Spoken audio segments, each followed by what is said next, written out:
Tuombe.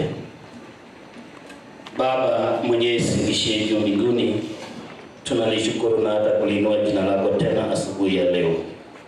Asante ni kwa sababu ya vipaji vya uzima ambao umetujalia, na Mungu tumekongamana mahali hapa kwa ajili ya kutoa maoni kuhusu bajeti yetu na jimbo letu. Tunaomba neema zako na baraka zako kutoka juu mbinguni, ili kwamba mfano katupee mwelekeo katika shughuli ya siku ya leo. Tunapoanza, Mungu wa amani anaenda pamoja na sisi hadi hitimisho. Sifa na utukufu sitakurudia wewe. Tuombaye kwa jina la Yesu Kristo aliye mkombozi wetu.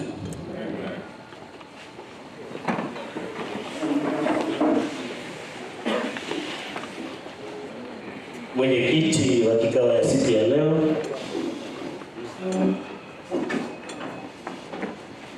na wapendwa wetu, nataka nichukue fursa hii na wakaribisheni na kwamba jisikieni mko nyumbani. Mimi nitaruhusu hizi kipaza sauti kwa karani wa hili kamati atupe mwelekeo, kisha atakaribisha pengine mwenyekiti kwa hafla hii ila atupe pia mwelekeo. Karibu.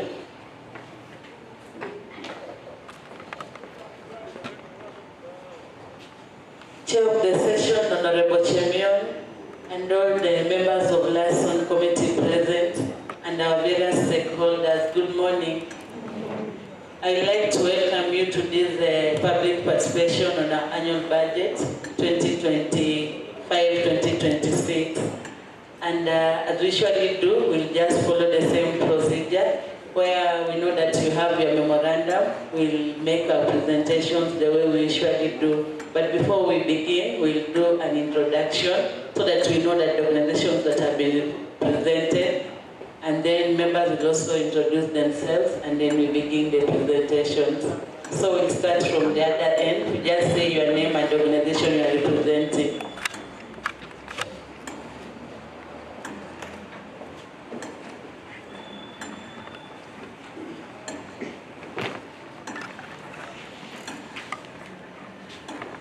Morning everyone.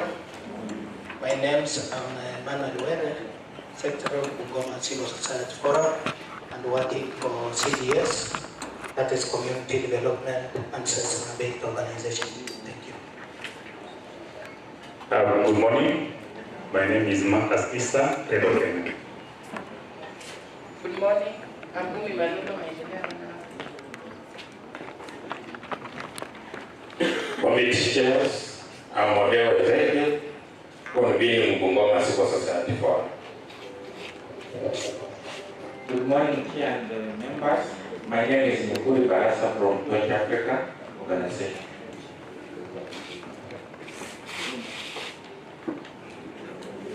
Good morning. My name is Faith Papa from West. Good morning all. My name is Justin Juma from Mateso.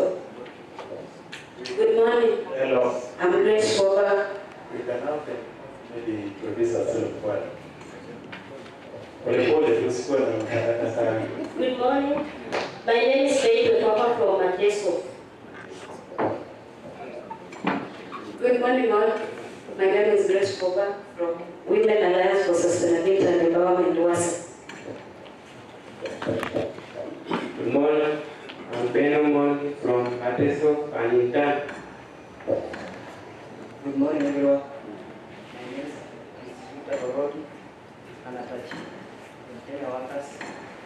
Good morning. My name is Victor Borodi, Anatachi, at Kenya Workers and Organization Program.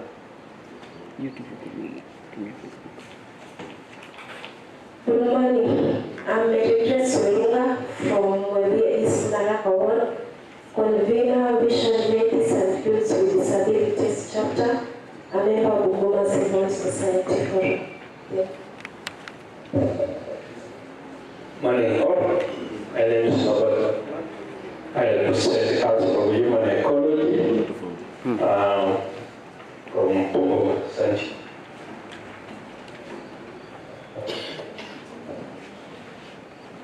Amjambo. Jina langu ni Albert Simiyu Wamalwa from from Citizens for Good Governance, a member of the Civil Society Forum. Morning. I'm Felgona Pombo Dipo, a member of Bungoma Ranka Network and also a member of Bungoma Civil Society Forum. Good morning. My name is Maria Mohammed. I work for State Media Arts, a member of Ranka Network and Emerging Leaders Foundation. Good morning, everybody. I'm Brian Selly from Webuye Sub-County, Bokoli Ward. I'm a member of Emerging Leaders Foundation. Thank you. Good morning. My name is Anita Kageni Anyembe. I am a member of the Bungoma Civil Society organization, and I also work for Mwema Water and Health Initiative CBO, located at Muyai Market. Good morning. Naitwa Dani Wafula, natoka Sirisia Sub-County na shirika na hilo la Karo CBO na CGA. Asante.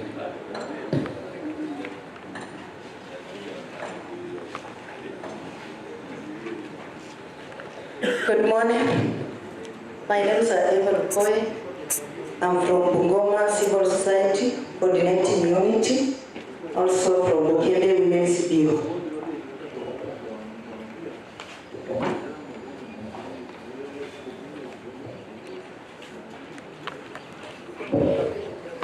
Jambo wote. My name is Ben Kasisi from Webuye West, a leader of Voice of Bungoma Network.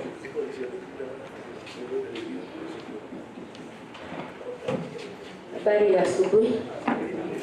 Naitwa Rachel Tebet, chairperson wa Bungoma CSO Coordinating Unit, na organization yangu ni Creators of Peace. Good morning. My name is Gary Makicho, representing Kenya Workers' Rights and Harmonization Program, also Bungoma County Civil Society Coordinating. Good morning. My name is Dennis Wekesa, Webuye West Stakeholder Engagement Group. Good morning. Alfred Smith from Tongarem, representing Gilima Working School.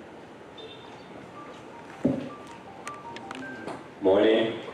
My name is Energy Wafula from Manga Valley Youth Group.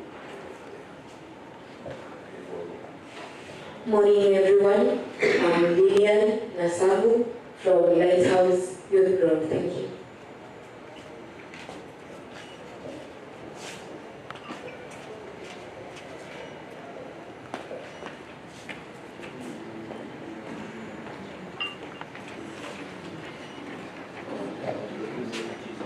Thank you very much for the introduction.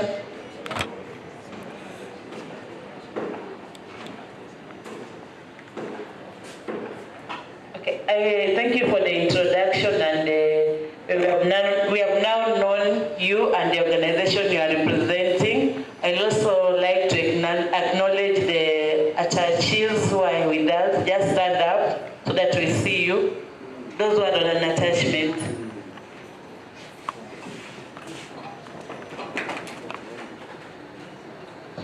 Thank you very much. You can sit. From there, we'd like to introduce the members of the County Assembly Secretariat who are present. Just stand, say your name. We start from behind. Members of staff who are present.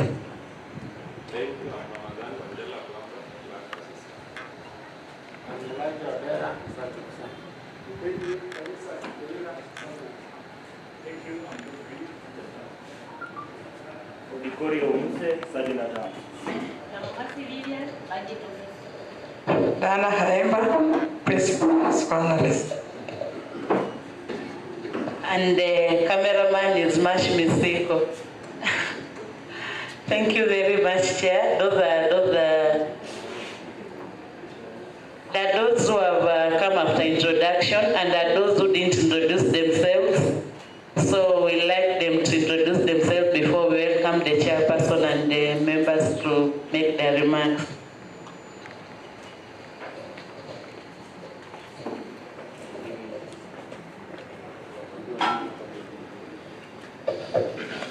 Morning, everyone. I'm Derek Simiyu from KNA, Kenya News Agency, just adjacent to the police post. Good morning, everyone. My name is Brittany Weso from KNA. Good morning. I'm Joshua Mache from the Kenya News Agency.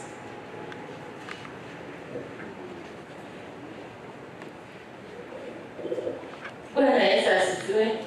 Ni Ana Ngosia kutoka Webuye East. Neema Waido. Amfani Simi kutoka Webuye, Neema Waido.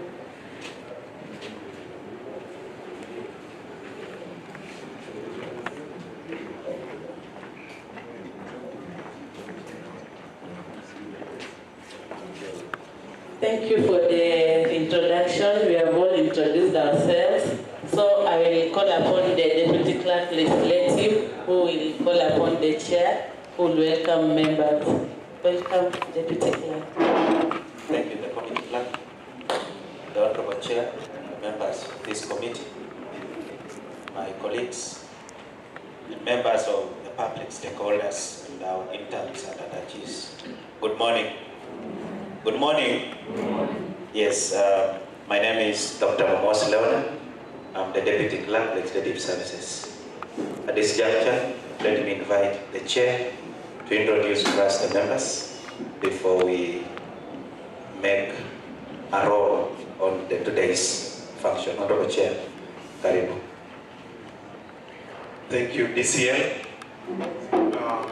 The honorable members who are here, led by our majority leader, the Secretariat, members of CSOs and other stakeholders, the attaches who are with us. Good morning. Good morning once more. My name is Francis Jemion Masai, MCA Kaptama Ward, and the presiding chair of this session. I want to allow honorable members of this liaison committee who are handling the budget this time to introduce themselves. From Honorable Small. Thank you, Chair. Honorable Simoto Franklin, Chairman of Roads Department. I want to also say we welcome you and we take your views as very important. Thank you. Thank you, Chair of the session. I'm Ongo Barasa, MCA for Kapchai Trade Award, and the Chairman Finance and Economic Planning. It is a privilege for me to be here this morning. And I also join my colleagues to welcome the residents of Bungoma County who are participating in this exercise. It's a very important exercise, and we have been interacting with them. And I think this time around, the chair of the session, we will take everything very positively, because we want our county to move ahead. Otherwise, thank you. Thank you, Chair. Jack, Chair for Gender, Culture, and Social Welfare, the County City of Bungoma. Also, I represent a ward known as Bokoli, in West. Members, allow me to say this, that we want to urge our media team that kindly report exactly what has transpired in this meeting. Don't report vice versa. We want to urge you, you are good people, we always trust you, but sometimes you want to peleka mambo kando jinsi ilivyokuwa imeongelewa. This is the stakeholders meeting, it's a public participation meeting. Tafadhali, we bank on you. We will take your opinion positively as as a committee of liaison, this time around dealing with the budget, headed by my brother, Chair. Huyu mtu ni mtu wa nguvu sana. Hebu simama wewe. Tafadhali, ika mfano wa wimbo Bwana. Yaani yeye huwa anakosoa positively na pia anatengeneza. Usije tu kila mara opposite. Umeitwa public participation. Badala ya kupeana maoni, unaanza siasa ya ward. Sasa utakuwa umekuja hapa. Mungu amana akaweza kubariki. Thank you, Chair. Mimi naitwa Makari, nawakilisha ward inaitwa Msikoma. Nataka pia niwakaribishe na maybe correct on what Honorable Kawa and the rest have said. Actually, this is a public participation. I welcome you. Na wale ambao mmekuwa hapa na sisi for some time, mmekundua kwamba is now not the budget committee doing the budget, it's now liaison. I'm the chair of health, and there is a reason why now chairs are doing this. I think wale mnasoma mitandao mnajua what happened, and we want to be very objective. This time shortcut leo hakuna. Unajua kuna wengine wangefanya compromises here and there, but today nataka tuangalie, na nyinyi civil society huwa mnatusaidia sana. Kwanza nataka niwapongeze, huwa mnatusaidia sana, mnaangalia, mnamulika. For example, Chair, nikikuja tu saa hii, hata already wameniambia in health kuna vitu they put zero. There is zero allocation in the budget, which is a very important component in matters to do with the health. Already kama wamemulika wamesema ni zero, sure. Can we allocate something very important, zero budget, and we need that thing to itusaidie kama account. So thank you for the input, and I think vile tunaenda we will again put our heads together to on how to reach an equilibrium, a compromise in this budget. Chair, thank you. Thank you. Good morning, everyone. I'm Honorable Henry Nyongesa. I represent the ward in Bumula Sub-County, my friend the chief. That's Bumula Ward. I chair the Committee on Labor Relations, Welfare, Member Services, and the facilities where we are seated. I look at all these facilities and the welfare of the officers who are here. So I welcome you. That component is a very serious one, because I've seen the youths here. Yesterday we were in session, and it's like youths are saying, process out, the youths in. But you see, we are looking at the component where we are to create job opportunity. So if we are to create job opportunity, then we are to collaborate in a better way so that all of us are included, youths and all men are also included. So I take this opportunity to welcome you. We have a big burden of the wage bill, but the youths are looking for employment. And that's where the point of contention is. So let us discuss optionally. Thank you. Okay, we have our deputy clerk. I want him to make an opening remark before we give to our leader of majority. Clerk. Thank you, Honorable Chair. On behalf of the Secretariat, that's the Office of the Clerk, we want to inform the members of the public that this is your constitutional mandate of public participation. And therefore I want to ask all of you, and I've seen you have documents with you. That means you've already perused through the documents. So I want to admire and associate myself with the sentiments of members that you've been helping us to see the other side of the coin. And so I will encourage you to go a long way. This is what we call transparent budgeting. There is nothing under the table. Everything is discussed at the table. And as we do the transparent budgeting, remember, resources are always not enough. prioritize. If resources are not enough, prioritize. And lastly, Chair, we had the other members of the public yesterday. Today we have you. Remember all these views, they will be taken, noted by the various chairs. And during the time they will engage the executive departments. They will be able to question and say, this is what the public is saying, what is your view? So they will be able to engage at that level, which will add value, unlike the previous situations. I would therefore ask members of the stakeholders that have come, as you do your presentations, you know we have captured them in written submissions. I will encourage that we are able to summarize our issues, main points, so that we'll be able to manage also time, but capture all main points so that the chairs of various committees and the liaison will take note of those issues. And lastly, Chair, the public need to know that we are operating within law. Views that are outside law may not be captured, but views within the law and the premises where the law allows can easily be taken. So the country and all over this county, that we might give views that is contrary to the law. As the assembly, we may not take that, because we also need to obey the law at the same time.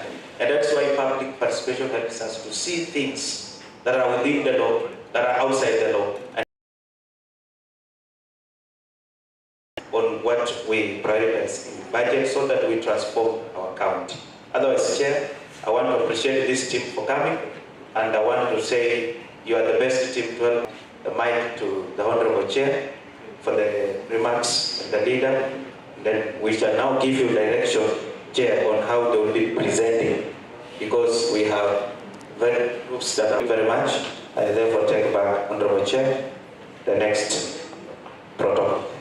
Thank you. We now have our majority leader address us. Welcome. Asifiwe. Mwamnyunguru mle.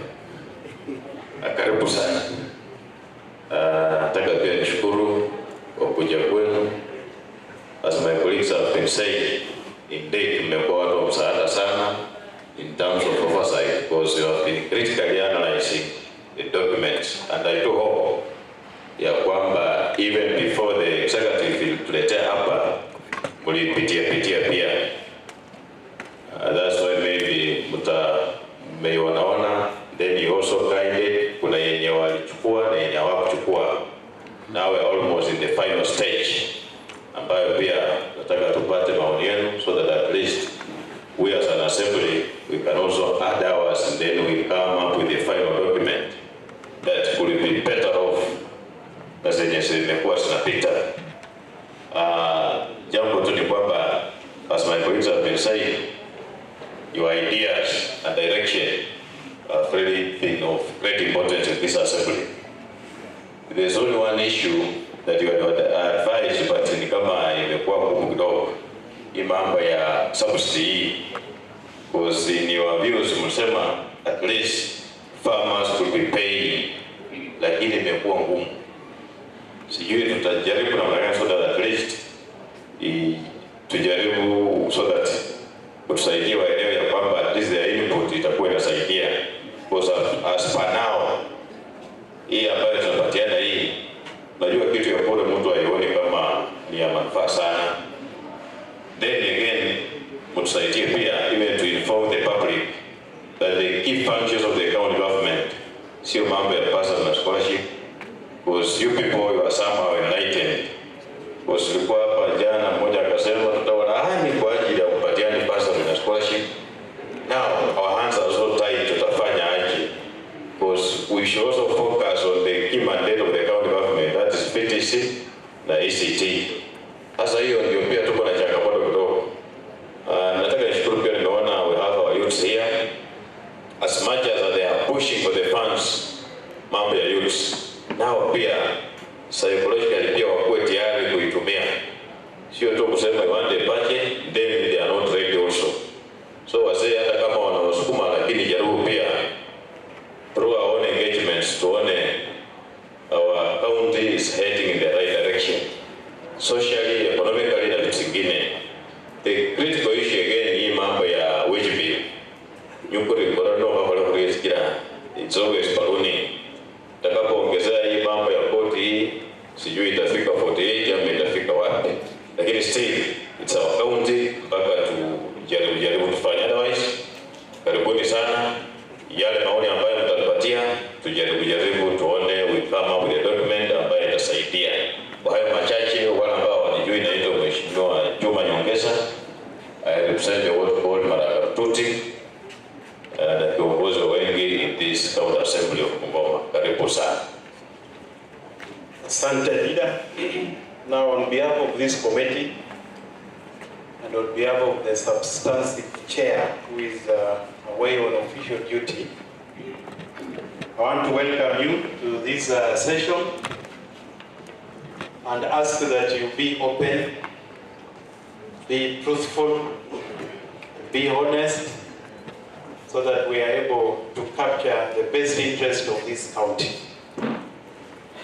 You know, this document is a culmination of very many other documents. We have the manifesto of the government of the day. We have the CIDP, which we have participated in at different levels. We have the debt management strategy paper. We have the county fiscal strategy paper. We have the ADP. All these documents are informing this main budget. This proposal is there for us now. It has come from the executive. It is now up to the county assembly and us who are here to inform it and build it up so that it is able to serve this county in a better way. Just for a summary, I'm sure you are aware, because I know you have already perused this document.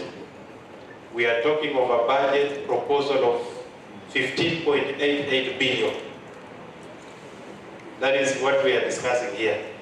A budget of 15.88 billion, 68% for recurrent, and 32% development.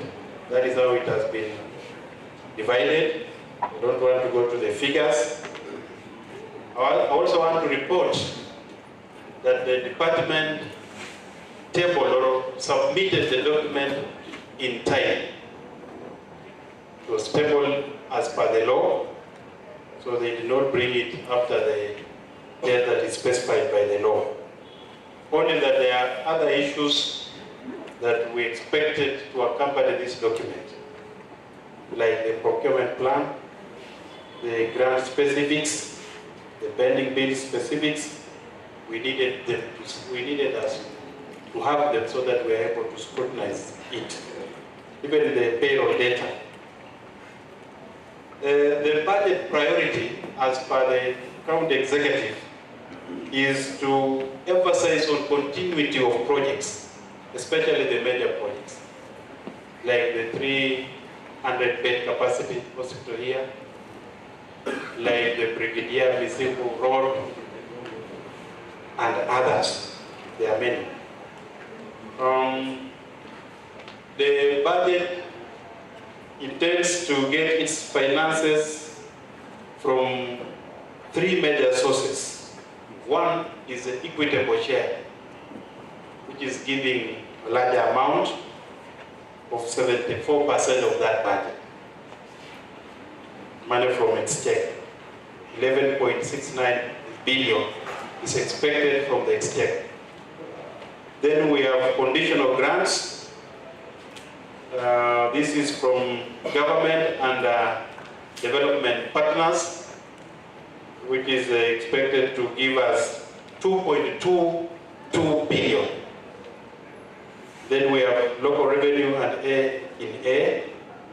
We expect to collect from our locality 1.96 billion.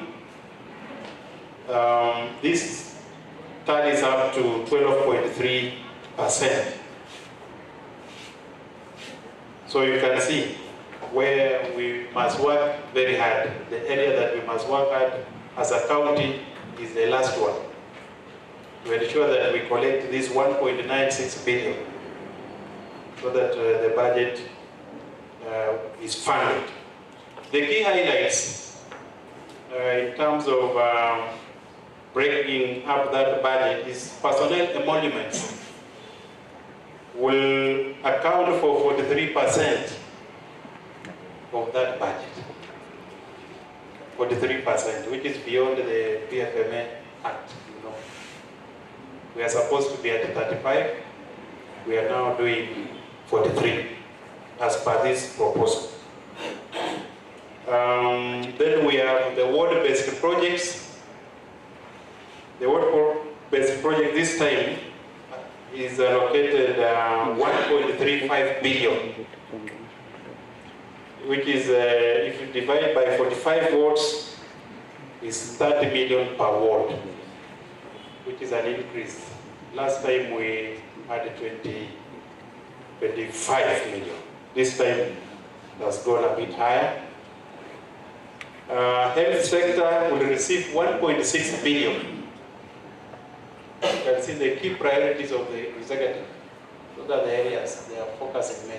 Health sector 1.6, personnel emolument, ward-based, and then we have agriculture and livestock. We will consume also 449 million, with a strong focus on crop development and value chains. So these are the key priorities, the key expenditure highlights of this main budget. And therefore, I don't want to take much of our time. I'm very sure most of you have looked at this document, the Mwananchi version. You have interrogated it, and now we are ready to receive your views. And your views will inform the budget. Be assured that it will inform the budget. There are views that we will take in. There are others that we may not, as per the law. But most of it, if it is within the law, we will try to take in so that your coming here matters. Otherwise, it will just be a public relationship exercise for you to come here, and at the end of the day, the product that comes out of this committee does not capture your views. It will be an exercise in futility. So we will ensure we take in some of your issues. And as you know, after we have approved this budget, it will be put in our website for you also to check. You check and confirm, did our views that we gave during that engagement taken into consideration? The leaders mentioned one. You have always religiously been telling us to do away with this thing of issuing free fertilizer and maize inputs. That has been coming from you all the time. And you have been proposing that we subsidize so that farmers can buy these farm inputs at a lower price. That has not been captured, and this time let us hear from you again and see the best way of handling that issue. On bursary, the way it has been said, and scholarship, you are aware that the control of budget wrote a circular telling us to focus on our main mandate. And if we want to do somebody's mandate, we have to enter into an agreement. That was what that was the content of the circular from COB. So tunajiuliza kama county, are we able to do our mandate mpaka tumemalizana nayo so that we can now focus to somebody's mandate? Those are the questions that we will be discussing here. Give us your views. If your view is that we have this scholarship and bursary, continue, we will hear from you. If you don't want it, we will hear again from you, because it is your time to give us your views. Otherwise, thank you very much. Welcome to this meeting. Thank you. Can we clap for the chair? And it's good that we appreciate. Now for those who are presenting, because I'm aware that you have done analysis over the period, we'll use this side, the podium, so that you'll be able to capture the view of both the committee and your colleagues. You'll present from this side, and I will request that we listen to each other. Yeah, what are the views you don't agree? Let's listen to each other, because we are in the public participation forum. So we have so many, I know we have so many presentations. Summarize your key issues, bring them out. And after you are done, we will be able to receive your write-up. Yeah, we will, after you've done the presentation, we will consult the chair so that you'll be able to delegate to various members of the committee to receive your memorandums or your submissions, so that the committee will make use of it when it will be doing the final bit of this budget. So I don't want to take much time. We'll want to begin with Ben Kasisi. You will be the first to go, so that we will be able to arrange the rest, the presentation as we proceed. All of you, those done write-ups, we will be able to give you an opportunity to present. I've given him the first chance to begin. I know how we will proceed. So, Ben Kasisi, you can take the floor. Sergeant Adams, you can help us get mic. And with the interest of time, please try to manage time, so that we'll be able to do a constructive engagement with all of us. And once he's done with this presentation, let's appreciate. Here ametoa maoni, tuna appreciate by clapping for him. So, Ben Kasisi, the floor is yours, and then we'll move like that up to the end. Thank you, Chair. Okay, thank you, Chair, and Clerk, my colleague Samujambo. My name is Ben Kasisi, the coordinator for Voice of Bungoma Network, but I'm standing in for Bungoma County Society Coordinating Unit. We have come as a team, and with us we have 8 memorandums from different sectors. I just ushered in our first presenter, and this is from a group called Check. Kindly come and make a presentation. And it's making a presentation in the Department of Water, Tourism and Natural Resources. Thank you. Good morning all. The chair and the leader of the majority and all protocol observed. My name is Robert Sabura. I'm from an organization called J Council of Human Ecology, and I'm presenting a paper on tourism, environment, water, natural resources, and climate change, but specifically on the water sub-sector. Ladies and gentlemen, in the system, it's a very good vision, mission, and sector goal. Then the performance overview and the national funding. The proposal reads that it supports the Director of Water sector made 2 main achievements in construction of Teremi Kibabi Complex Phase 2 scheme, targeting to serve Kibabi area as and other parts of Bungoma town, alongside the communities in Mayanja, Sigusi, and Melodi, Mukwa, the project commonly known as Koika.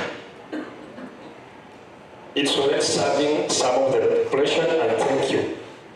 However, the estimates, the expansion and the targets might easily exceed or subsede the intake works. The budget equally specifies that it lacks technical capacity and power to come out with a framework on project appraisal and identification of the county water needs and sustainability. Which is a challenge because it's on the official website. It fails to strongly come out with ways on how it should raise resources to develop water projects to serve the people of Bungoma County. Water is life in itself and a basic human need just next to oxygen.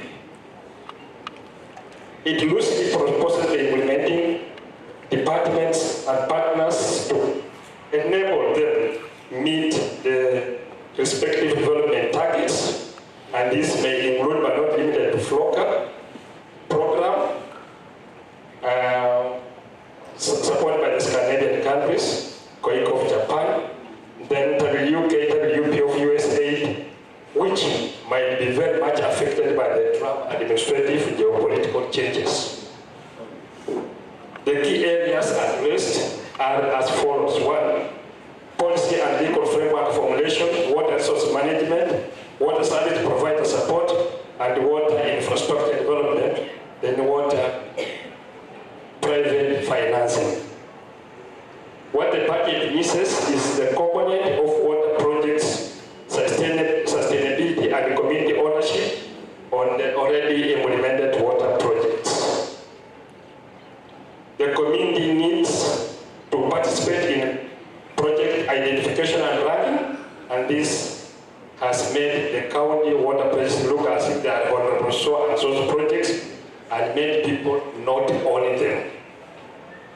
As a result, county government funded water projects, mainly water drilling boreholes, are not owned and managed beyond funding error. Not all 45 political wards need drilling boreholes. Give to CISA what belongs to CISA. The county government procured a water drilling rig that is very much underutilized, yet people still suffer from water shortage. The budget is over-dependent on completion of COICA, which covers a very small ward in a very small part of southern Bungoma. The question is, since it's a graphic water space, how will your Kapitama ward benefit from a graphic terrain? If it is a key area of funding. Lastly, communities, the areas where the county government has drilled water boreholes, don't have correct information in those boreholes. 1, ukiuliza mnywaji wa hiyo maji, what's the depth of this borehole? What's the water volume? What's the general water level? Then permanent water level, the water quality results, and any other minerals or chemicals found in the soil during the drilling, the iron removal plants at the boreholes with the high iron content. This information is really missing in your drilling boreholes as per now. Lastly, again on the same water, we have water plants that I target the county government is developing. But most of these water plants are being silted by poor road construction and farming in the neighborhoods. Utakuta contractor amefence around the water point itself, living around out even 20 or 15 to 20 acres of land that were originally earmarked for that water dam. We also comment on our proposal that Bungoma County pulls out from Zawasco. It collects money, but we don't see any role it plays in developing the water projects. After consuming lots, taking people's money on water already created by the county government or other partners. I feel that Zawasco relationship with the county government should be removed, because privatizing water was a big mistake created by Honorable Mother Karua. The county government should sponsor some of its workers for in-service courses to take over technical job. Now, ukienda kwa office, if you do social audit kuheshimiwa, you will find that 60% of your workers come to the office only to operate their mobile phones. huwezi kuwaona wakifanyia wananchi kazi. Tunaweza kufungua ofisi kwa kufikia bila kujua nani amekuja. So we feel that you can re-eradicate them. You don't need so many clerks at this ICT era. Then take them even Sanal here or Matili for in-service training to take over proper technical jobs including water, agriculture and environment. Thank you. I think the rest is covered in the write-up, which I will hand over, and I feel it will be looked at a positive rate. Honorable Kawa, you can have the document on behalf of the committee. So, tupigie huyu kwa makofi. Hapo hand over hiyo document. Nafikiri huyo ndio amejaribu na wale wengine ambao mnakuja mjaribu. The second organization is Mativo. Na unapo present tafadhali be on point. Sio na story mingi sana, but point out the areas ambazo unaandika. Preferably usome ambayo unaandika, lakini usiweke mambo yako mengine. Kwa sababu wengine wanakuja pia. Thank you. Good morning again. Yeah, I'm from Matiho. Our memo is on health. Yeah. Again, no. The memo reads, as we were doing our own analysis of that budget on health, we found out that there's no allocation. There's no allocation on bedding, and yet we have worn out bedding which require replacement, and also patients keep on sharing bedding, even those who comes from operations. Second one is there's no allocation on for the 2-2. Again, there's no allocation on code 1023 on maintenance of medical and dental equipment, and yet they are used with professionals every day. There are also no allocation on for the 2-2 on communication supplies and services, and yet for any department to thrive, there is need for a timely and prudent communication to enhance service delivery. And again, we proceeded and also found out that there is no allocation on estimated budget for Bungoma Referral Hospital for code 21100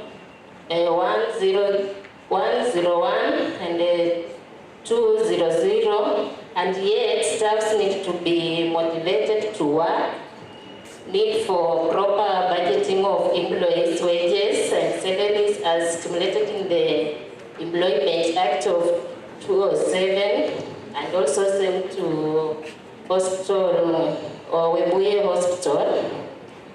Again, we also noted a slot on code 22504 on advertising, awareness and publicity of campaigns. There is need of budget allocation to enable ministry to carry out vaccine awareness and campaigns. No allocation on code 22904 on motor vehicle insurance. And we asked ourselves, how are the vehicles going to operate if they are not insured? There is need for insurance from a reliable insurer to enable traveling of staff to various places of work, and also to supply of medical equipment, and also to supply on hospitals like Webuye and Bungoma. We also found out on slots on code 2201 on medical drugs in Webuye County Hospital. There is need to enable residents not to strain looking for prescription of drugs outside pharmacies, but the county to do so. There also are slots on code 311. There is need of allocation to purchase the ICT networking and communication equipment to enhance communication and data for patients in hospital. And the last one was on code 22904 Kimilili. and we found out that there was no insurance costs to be allocated on smoothing running of sub-county for easier service delivery. That is all. Thank you so much. We can your hand up to Honorable Mulongo, Agri Waliaula. Sorry, Machimo. Sorry, Mheshimiwa. Yes. Machimo anasema there are no problem in our commission today. Okay.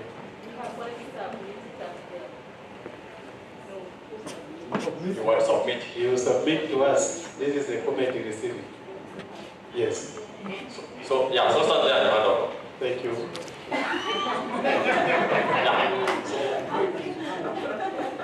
This is the app now. Thank you so much.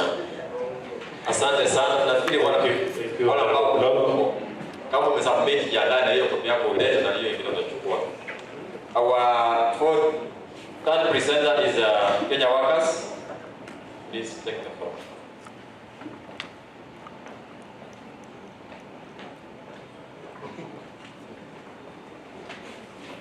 Yes, good morning everybody. My name is Gary Makecho, representing Kenya Workers' Rights and Harmonization Program. Good morning, honorable members.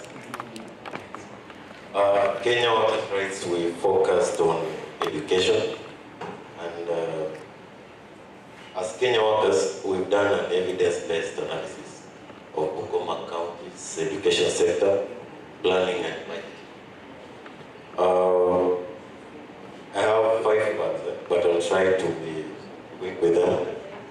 The first part we handled was gaps in policies and priorities.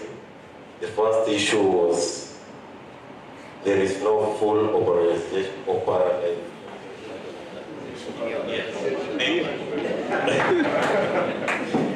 VTCs. There is only partial and only limited VTCs equipped. According to the program-based budget, page 9, program 366 to 390, Bungoma pledged to modernize all VTCs under CNDP 3, but only a few were addressed. The second issue was education infrastructure like dorms, labs, libraries, and ECDs and VTCs. They are stalled and incomplete. These are reference from earlier Citizen TV 2023. It showed several ECD classrooms still lack furniture and sanitary. The third issue, the Youth Polytechnic Fund. It has not been disbursed, and there has been zero uptake. This according to the budget summaries of page 8 to 9. Youth toolkits, bursary criteria, and asset registers, they are missing. ECD teacher hiring, this is supposed to be a devolved function, but we've seen only a partial coverage, less than 200 ECD centers still underserved, and there is no allocation. These are going to be the standard media Bungoma data. The reported delays in contracts and payments.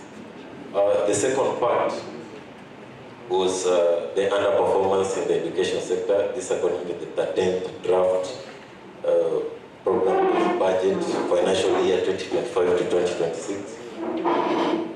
We saw that ECD classrooms constructed. The target for the financial year 2023-2024 was 45, but the actual constructed were 15. 30 have not been delivered, meaning a possible stall, while the target financial year for 2025-2026 is still 45. ECD outdoor play equipment sets, the target for the financial year 2023-2024 was 45. The actual is 12. 33 sets have not been delivered, while we have a target for the financial year of 2025-2026 at 45. So will we manage? Check, will we manage?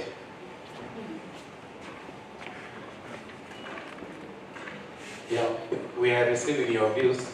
We will see whether we have enough funding to manage or not.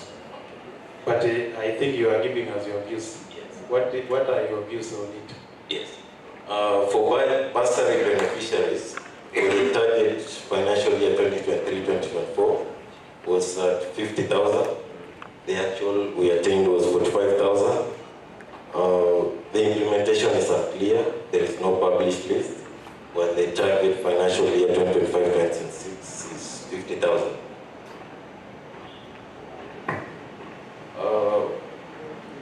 I think the second last part that I'll be dealing with is constitutionality check of budget lines.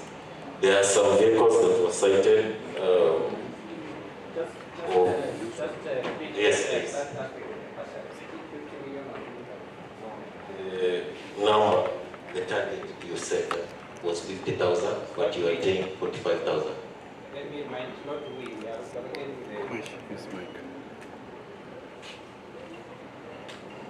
We are looking at a proposal from the executive, so it's not we. I want to rectify that anomaly, me and you. Yes. So your proposal for that? I believe when you are representing an institution, you stand. It's okay, I know. But you stand for it. Thank you. Yes. These vehicles of registration number 39C, G045A, 39C, G203, KBG 296C, and KBK 642H. Of line item fuel at 170 per liter, lubricants, insurance, and maintenance.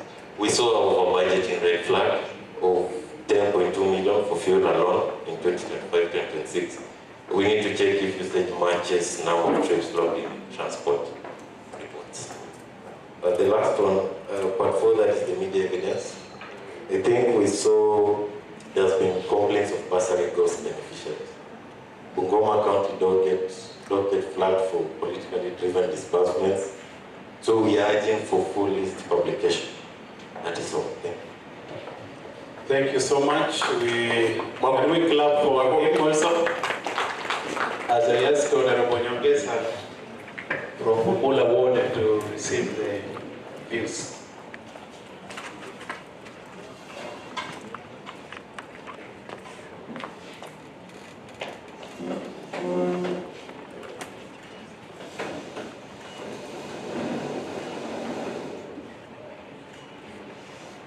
Asante, au wamekuwa Kenya workers. At number 4, we did analysis on the flagship projects and wish to make this submission. Thank you. You are just on the flagships only. And as guided by our DCL, we pick the major points, so that we don't read one by one. Yes. Okay. I think we have our area of concern has been focused on. My name is Session-Bungona. I'm the executive director of the Western Kenya Human Rights Watch. It's a registered non-governmental organization based in Bungoma here.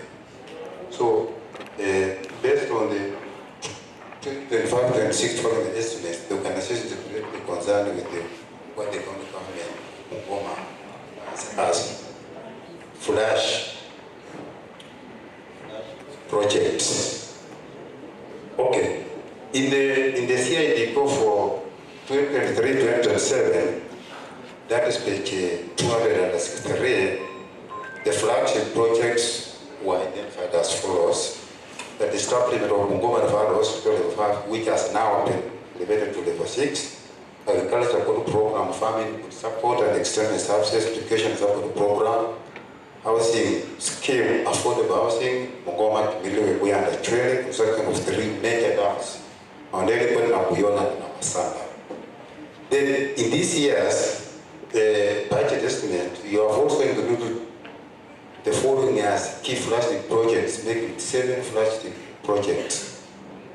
That is, that's 7. In the CID of 2013-2017, you were demand the following as in flagship projects.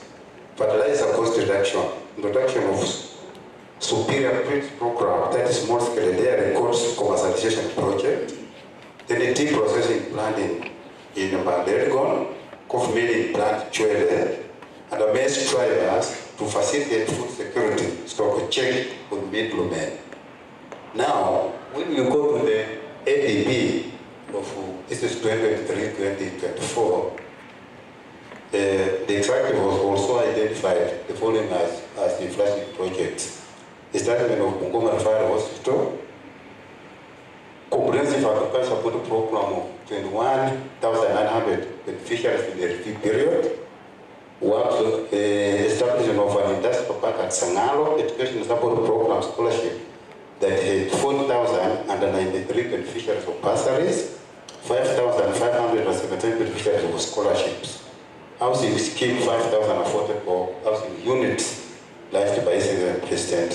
Construction of 3 major dams in Mandeligon, Nabiona and Masanda this year. Then the key projects includes the construction of governor's resident Mabanga, 20% complete. Construction of deputy governor's resident side handed over to contractor will be behind the way NTC. Construction of executive office block at Liman up here. Now, this is what we are questioning.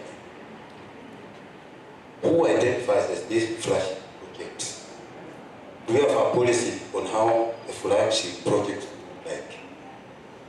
Now, from 2013 to 2017, you have started flagship projects that you have not even completed.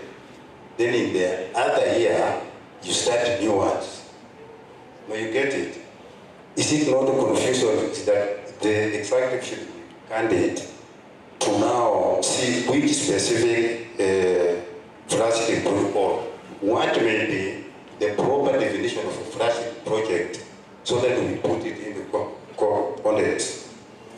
Because according to you look at the report of the Bureau of Budgets that was for the first half year of fiscal year 2024-2025, the county government of Bungoma had 6 billion shillings. That's actually received. The county spent about 760 million on developing the projects, which stood at 12.6% of all the budget. That means the current expenditure was at 7.4%.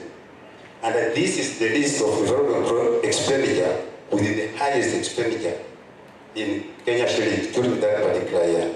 Farm input subsidies, 500 beneficiaries per ward, which is 45 wards, 270 million. County Assembly debating chamber, 190 million. Industrial development, 80 million. Upgrading of urban roads, Salmon, Halaba Road, 74.5 million. Completion of Kampuya Market, 70 million. Purchase of ICT network and communication equipment headquarters at 7.4 million. Construction of modern market stores at Pasca Kandui, 25 million. Construction and modernization of machinery rules starting 23 million. Maintenance of rural paved roads framework for 0.45 works at 6.5 million, meaning 800,000 shillings per ward. Completion of higher education center at Kemoke Mandeligon as 25.4 million. Now, none of these high expenditure projects can spark development, or even if some appear so, the investment are very significant. Because we can't use 12.6% of the money of development, and we pretend to be doing development in this county. We have talked of the wage bill. We cannot understand why Bungoma County is the second largest employee after Nairobi when our revenue base is very small. Our revenue base can't be compared to Nairobi, yet we are the second or third largest employer in terms of the county staff. Now, so what happens during budgets like this one now? You have Wesleyan told us that we have budgeted for 32% in terms of development. But when it comes to actual development, you must tell us what really happens, isn't it? That you come from that 32, you come to about 20%. Now, what does that mean? Now, this is a matter of appreciation. If you can find for us the meaning of flagship project in the Oxford Advanced Learners Dictionary, flagship means the most important service or product. Now, whether the construction of the governor's office and the deputy governor's office can be classified as a flagship project, given that our governor does not even sit in the office here. He sits alone in his house where working there. Now, how can the construction of a governor's and his deputy's office be classified as a flagship project? You get it? So we must have a clear definition of what constitutes a flagship project and how much can we put in and how much employment can it create so that it become also good. We have also observed that it would be more inclusive in the county government if the county government had at least one flagship project identified in every sub-county, so that we can develop this county evenly across, other than concentrating most of this flagship project in one locality. Now, lastly, according to the public statement on the state of payments to county government by Honorable CPA John Momo Bati Ichili for fiscal year from 2013 to 2024, it's 11 years, Bungoma County has received 102 billion shillings.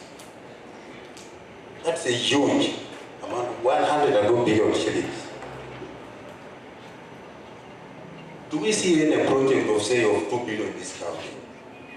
We can't see it. So the issue of the windmill is created by the executive. There was a case in court to employ 463 casualties. As the goal was going on, the executive employed more people into the county. Now, that means eating deeply into money that can create development. You get it. So I think that is the thing. And we thought that the budget in wards, it should be increased. Because according to the Kenya Bureau of Statistics, Bungoma County has the poverty index of 47.9% in 2024. This is up from 3.6% in 2019. And we can see now where the county is going. So that most of our people are becoming poor. So whatever we see, we have gone through that budget. And that this budget perfects the economy of consumption other than production. We don't have budgeting that can increase production, but no budgeting that can assist the youth to get employment. So we suggest that we should have, for example, why can Bungoma be the first county to start say something like a manufacturing industry? Because the toothpicks we use in hotels comes and shipped all the way from China up to Kenya. Can we make this study so that whatever budget we do is not a consumption project, but it can go in what we call a project. So we thought that was one of the things that we should encourage micro industries, small industries, so that we can have value addition to most of the crops. Bungoma County produces of coffee, all those other things. But we do such things. Another thing we did observation is looking at that budget report, you will see that there might be loopholes in the unrelated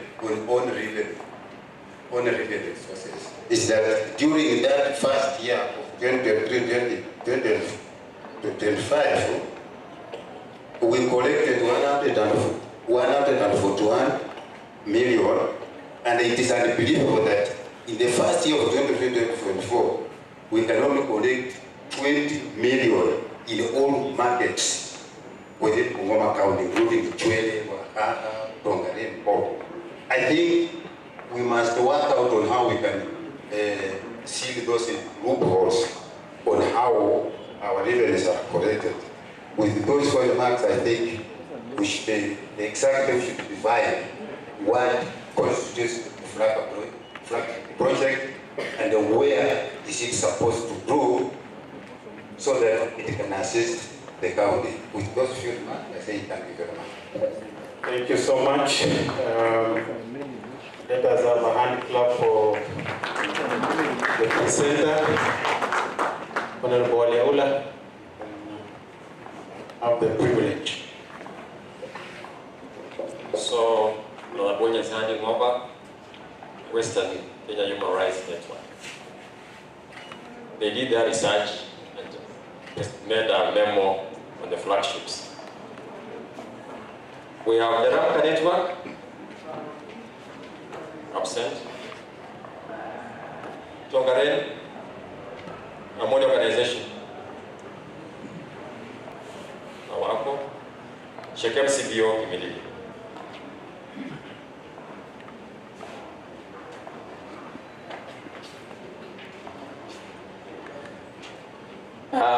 Good afternoon.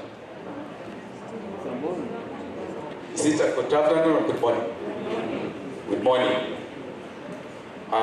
Chair, other eminent gentlemen and ladies, my names are Herman Kondo from Kimilili Sub-County, starting to represent the views of Shakem organization.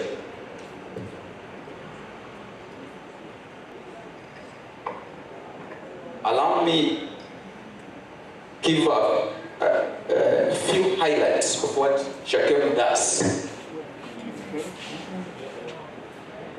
It's a CBO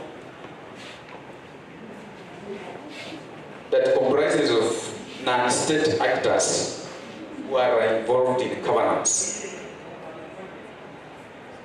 And we do capacity building, social auditing, and we also intervene in what the community does. Thank you. As Shakem, we looked at the allocations in the governor's office and that of the deputy governor.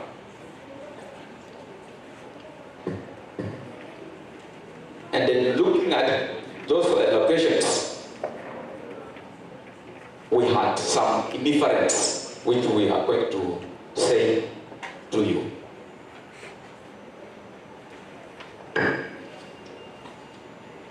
That number one, total allocation in the governor's office is 216, 505, 250.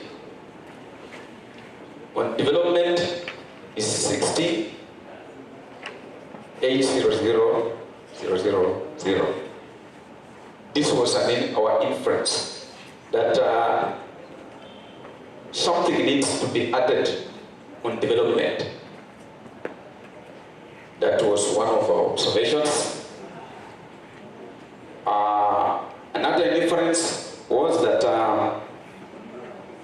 of all this money in the governor's office, part of it will be slashed so that we have some allocation going to the youth fund, which according to us, we have no anything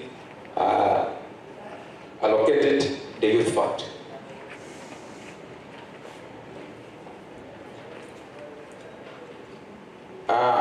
Finally, in the deputy governor's office, we find that sorry, how much do you think we should be slashed? Have you put some figure? I would wish that like some between 10 to 15% would be slashed money can go to the youth fund. It's captured in that memorandum. Or it's what you are now taking. That was my inference, our inference. Yeah, it's not captured. 15. But I was looking at the figures. Yes. And finally, I was coming to the Deputy Governor's office, where we find recurrent 39,608,450, development not there, the total remains the same. So we were of the view that on development also something has to be put so that the deputy governor can also have some to oversee some development going on across the county. I thank you. Thank you. So, is a view, I just wanted to know how will the deputy governor then, if money is put for development, how will she oversee it?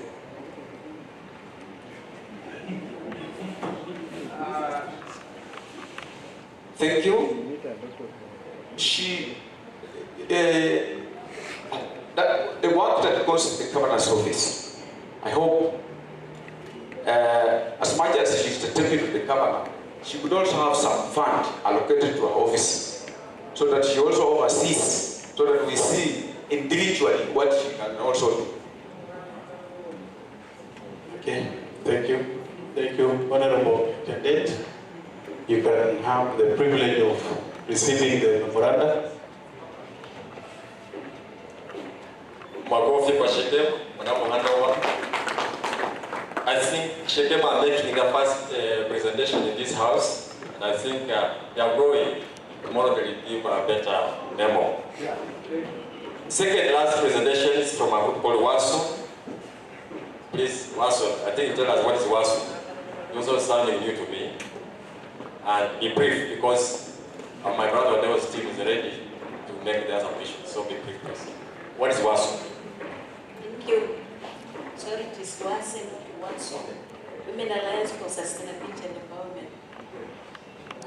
The co-chair and all protocols observed. My name is Grace Koba. I will give an overall view of the proposed budget. Our first point is, as we looked at the on-source revenue collection, we see there was a variance on the CFSP and the proposed budget. So our recommendation is there is need for effective performance on demand requests to mitigate on the negative variance. The variance was not positive, it was negative. So if we have a negative variance, then it means the planning and the finance department will be under pressure from other departments so that to harmonize their budget for the program. So at least if we could have a positive variance, it will be good.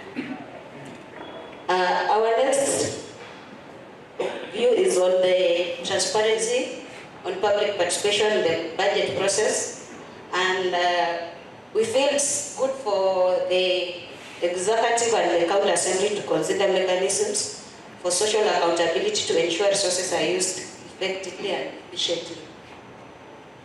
There's another overall view on the need for a structured payment plan to settle pending bills. As you see, there is a lot of money allocated on settling pending bills. Yet there is no any structured payment plan. So there's need to have a structured payment plan to ensure there is an alignment between the annual budget with the county medium-term plans for the consistency in the long-term vision. We had another overview. There's an urgent need to equip flagship projects and programs. Like in the health sector, we have a 300-bed capacity mother and child hospital wing at Bungoma County Referral Hospital. Up to date, it is not equipped, it is not operationalized. So we feel if there is there is urgent need for the county to equip the 300-bed capacity mother and child hospital for the lasting impact on the county's development and quality of life. Then we just had an overview on the need for an economic assumption in the budget preparation that shows how the assumptions were arrived at and why they differ the national budget, which reflect what is captured in the CFSP of the county government of Bungoma. Lastly, we think there's need to prioritize development expenditure for timely implementation of projects. That is, prioritize development goals across key sectors like the healthcare, education, agriculture, infrastructure, and economic planning. Thank you.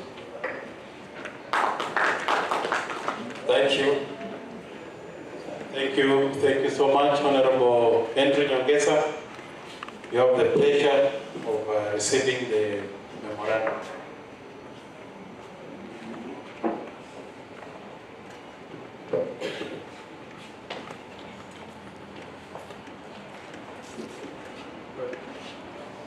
Makofi. Asante sana. Let's have our second last presenter, sales organization. Namoni from Tongaren Sub-County.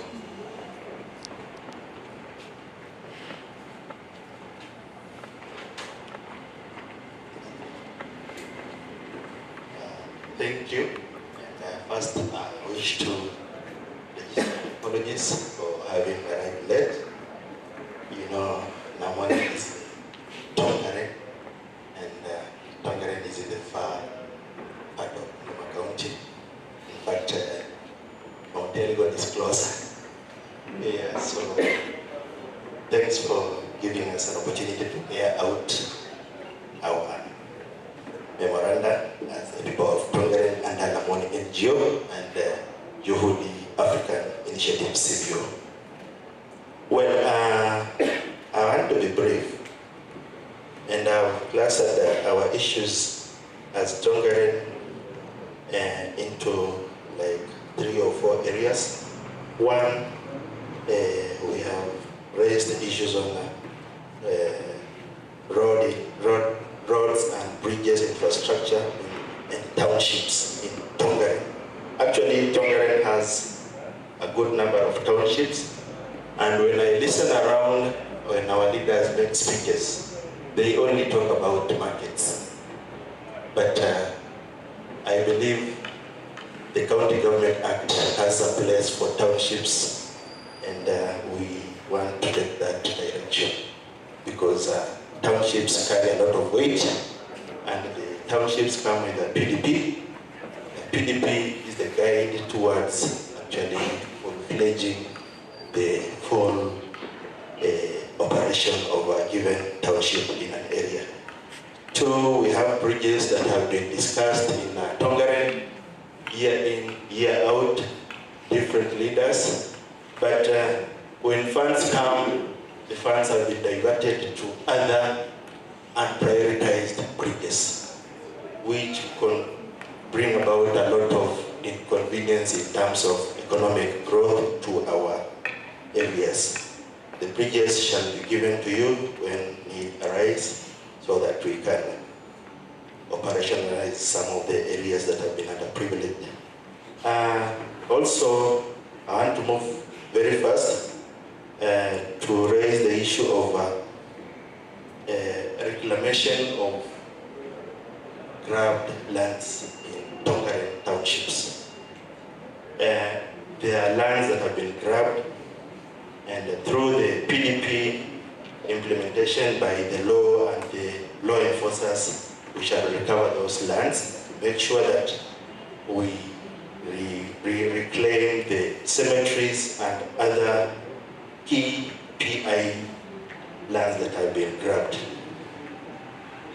My recommendation to this issue that have been raised is to enforce or put in force the PDP implementation to revive the functionality of townships to embrace community development agenda in terms of priority.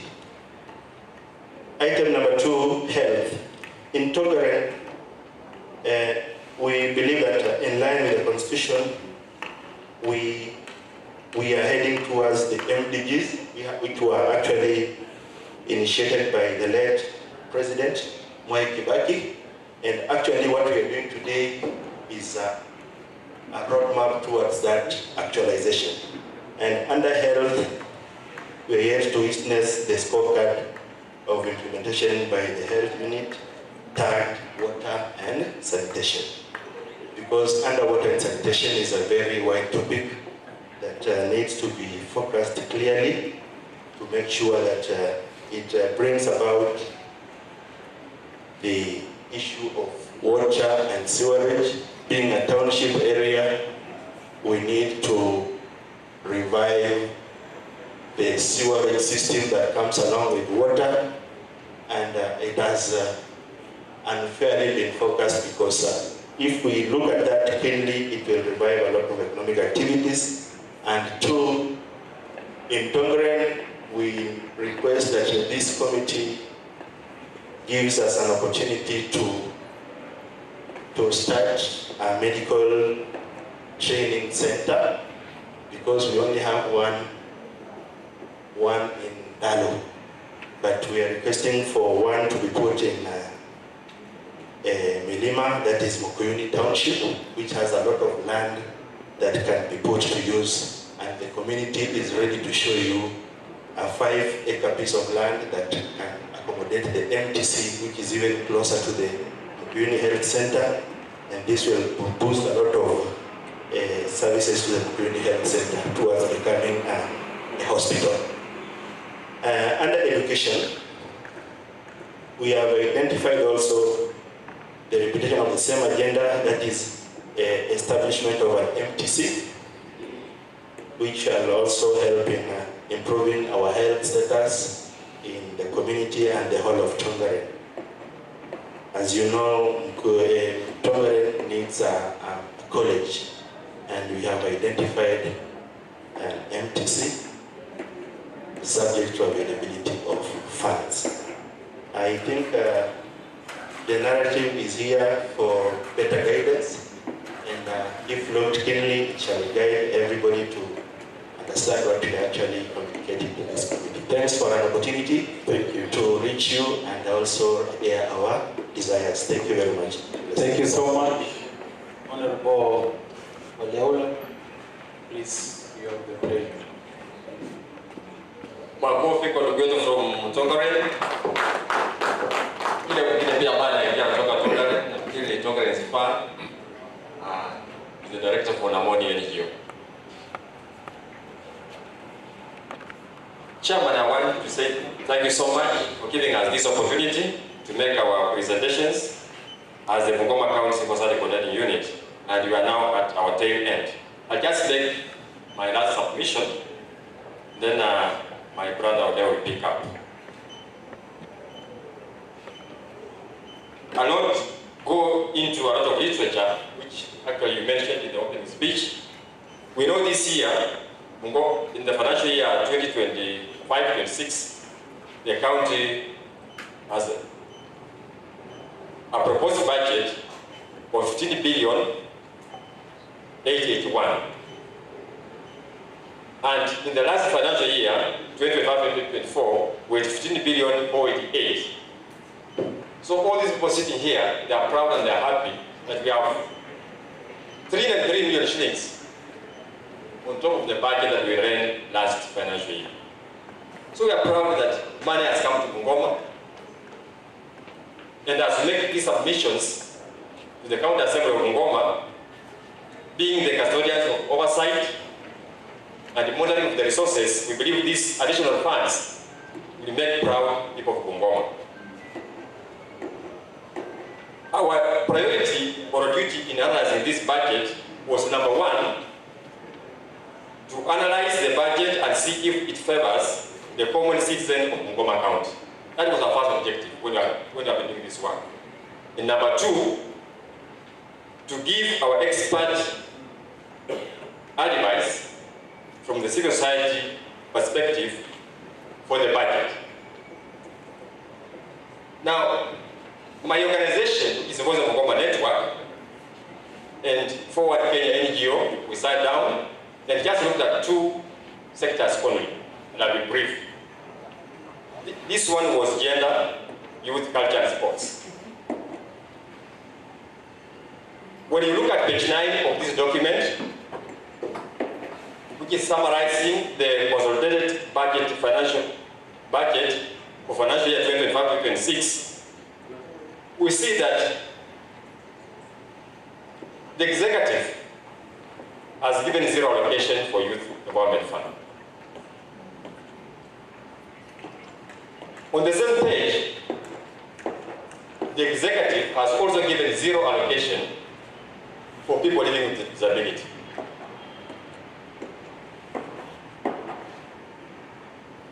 In the same department, the executive has given 0 allocation for women empowerment fund. We see the executive has put that 1 million shillings 500,000 for sports. Sasa mimi nafikiria chukua tu milioni sasa moja kwa watu waende wapige mpira na kuruka juu. Nao wa youth au walemavu na wamama hawana kitu ambacho wanaweza kutumia hata wafanye biashara. Tunaona ya kwamba executive inafanya porojo, inafanya mchezo ambao unanyanyasa watu wa Bungoma County. Hata hili watu wasicheze, waweke sifuri kwa michezo. Hiyo pesa iingie kwa mifuko ya Bungoma County, wafanye biashara, wajijenge. Unajua pesa wakienda kucheza waheshimiwa, snacks ndeshi.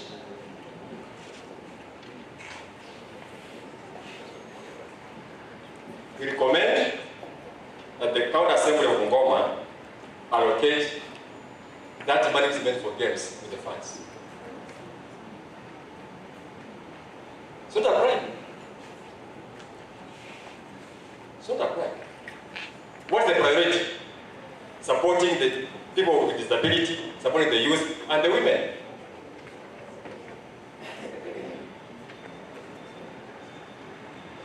We also propose that there is 0 allocation for giving public education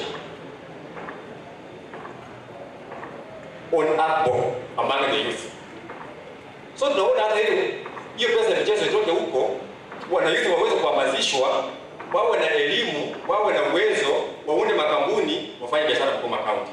Kuliko wana youth waende wacheze, kurudi nyumbani, wanalala njaa, wanakimbia tu kuomba pesa shilingi 10, shilingi 20 ili waweze kusurvive. So hiyo pesa michezo yote, waheshimiwa kama wanakubali, iweke kwa fund, wale Bungoma waweze wana pesa mfukoni wafanye biashara. How much is allocated for the sports? It's 31,500,000. So you are proposing that we do away with the total figure? In my thinking, if I look at sports, watu kucheza tu na kurukaruka, watu kufanya maendeleo na biashara kwa Bungoma County, maendeleo yanashinda kurukaruka. That was our perspective. So tumesema at least 10 million shillings yet to the funds, 5 million yet for capacity building, naweza kuachia labda milioni 10, warukie milioni 10, lakini half kuja for the funds. On page 643 of this budget document, if you can check with me, na hapo wamesema vizuri the social benefits. This page is analyzing the summary of expenditure by programs, sub-programs, and economic classification. So, if you say the social benefits, what of Bungoma County would have benefit kwa njia gani kulingana na devolution yetu? The executive wamepatia sifuri, ila bali niongea kwa juu. So it will be the same. Let the funds be given some money.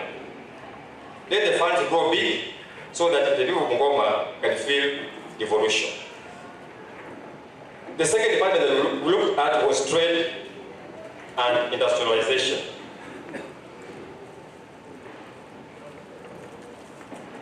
if you look at this department, sehemu ambayo mwananchi wa kawaida wa Bungoma anaweza kufeel ukatusi ni kupewa pesa afanye biashara. Lakini on the trade loans this financial year hakuna kitu kimewekwa hata senti moja, ni sufuri.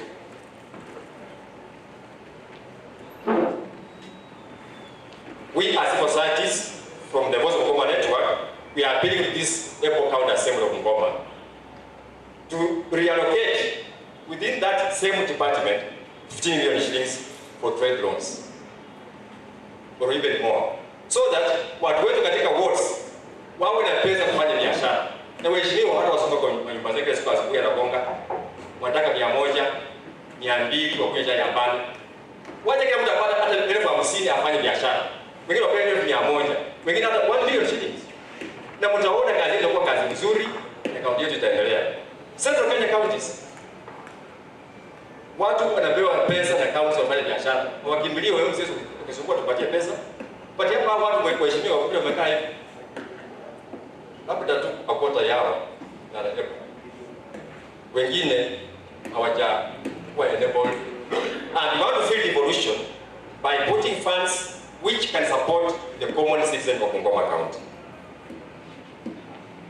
Lastly, our general observations. Across all the sectors of Bungoma County, we have not been getting feedbacks. Getting an implementation report for quarter 1 or quarter 2 or quarter 3 from the executive is a tall order. Sasa ujui kama ile pesa bali kwa budget ifanya kazi ama haifanya kazi. We want feedbacks, and you can help us for ease flow of information so that we as civil societies can be able to monitor and also oversight the executive of Bungoma County together with you people. Our recommendation number 1 is that this budget, the common citizen in Bungoma County has not been put in focus while addressing the social benefits in the county budget for this year, 2025-2026. Number 2, the budget favors only the big fish on monetary grounds.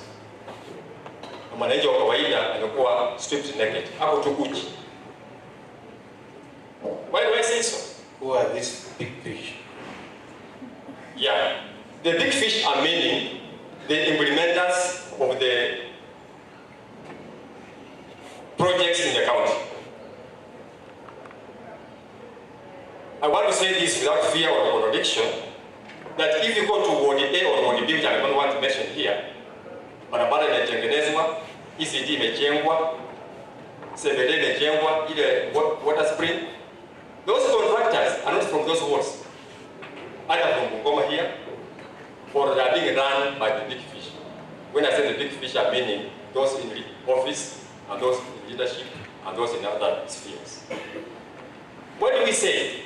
If the youth can be told, the women, the disabilities, now want pesa kama ni award, tuone ile ECD vijana wa hiyo area wametengeneza. Ile CBD, wale vijana wametengeneza. Hata hiyo barabara wametengeneza. Utakuwa pesa nyingi mfukoni mheshimiwa. But hii pesa we just see it. These 15 billions itaisha, but people in the wards, they are still walking naked. Wananuka tu samaki ya ng'ombe. It is sad.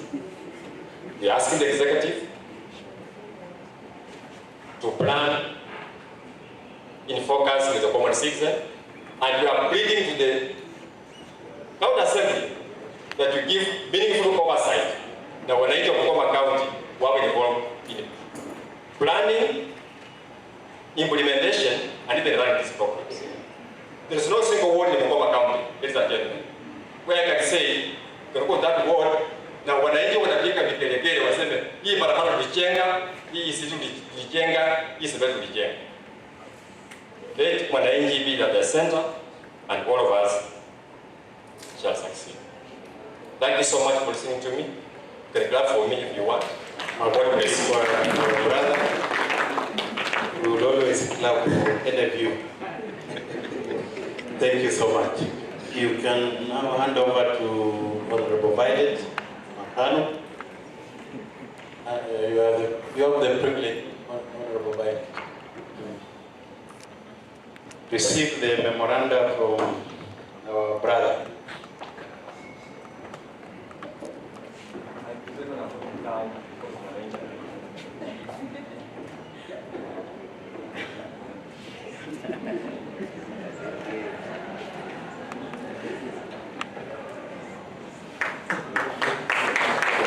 Thank you so much.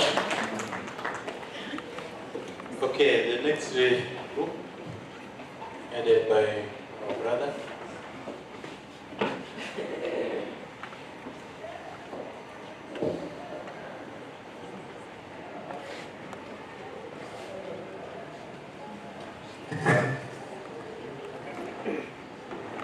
Our majority leader, County Assembly of Bungoma, the chair, liaison committee members, the secretariat, the civil society organization members here, and our interns.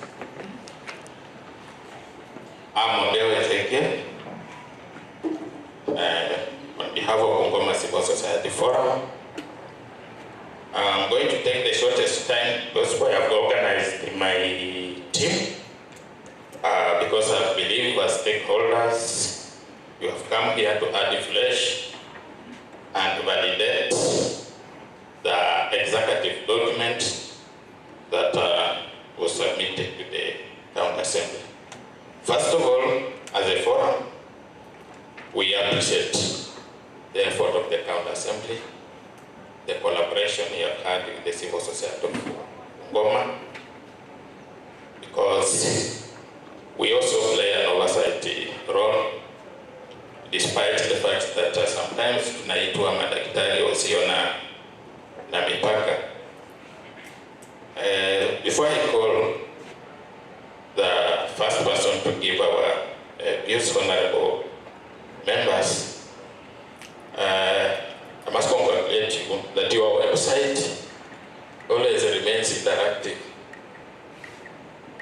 much better than the executive. And please remind them that they have to up their game. We are happy that you also uploaded the Mwananchi version of the budget, so that even after this exercise, for those who have not interacted with the document, can revisit the document and bring feedback. So, having said that, members, may I call upon our first presenter. Please be short and precise. Msikia hapa na literature mingi, tafadhali na waomba. Make your observation. What are the gaps? What are your recommendations? Ours mostly is to give policy direction. Already we made our submission to the executive, our priorities. So we are just giving the policy direction. So on behalf of budget champions, Marcus, I think if I give you 1 minute, it will be enough for you to make a remark and present to the honorable committee members. Thank you, Bonodeo. All protocol observed. I'm Marcus Isa, presenting Red of Kenya. So for us, in short, we have analyzed the budget, we have identified the gaps, and give recommendation for improvement. So from analysis, total budget is 15.88 billion with 10.73 billion on recurring expenditure and 5.15 billion for development. Projected on source of revenue is 1.97 billion with AIA 1.3 billion, 16 16,671 million on local revenue. Major locations are health, road, and agriculture. Key projects include Chemonge High Altitude Center, Kandui Bus Park, and dualling of Kandui Sangalo Road. Gaps identified were recurrent expenditure remained highest at 68%, limiting investment in development projects. Number 2, revenue projection appears overly optimistic with a 92% increase over actual 2023-2024 collection. Number 3, underfunding of critical social funds such as youth, women, and disability fund, each 6 million. Many FY 2023-24 target remains unachieved due to delayed procurement, staffing gaps, and weak policy frameworks. Number 4, lack of operational monitoring and evaluation system and inadequate time project tracking. Then on our recommendation and room for improvement, number 1, rebalancing expenditure to target 65 to 35 ratio between recurrent and development spending. Number 2, improve revenue forecasting through a comprehensive potential assessment and faster deployment of BAMs. Number 3, expand allocation of social inclusion fund and mainstream gender, youth, and disability across all departments. Number 4, accelerate procurement reforms and staff recruitment, especially for expansion, service, and M&D department. Number 5, operationalize an M&D dashboard to ensure quarterly performance review are conducted and published. Number 6, which is the last one, foster cross-sectoral linkages, e.g. agriculture, nutrition, health with WASH to optimize development impact. Our conclusion, while the program-based budget 2025-2026 demonstrates a clear strategic direction, improve realism in revenue target, focus on implementation efficiency, and equitable resource distribution will be critical to achieve intended development outcomes. Thank you. Thank you so much, Honorable Nyongesa. You have the privilege to receive the memo.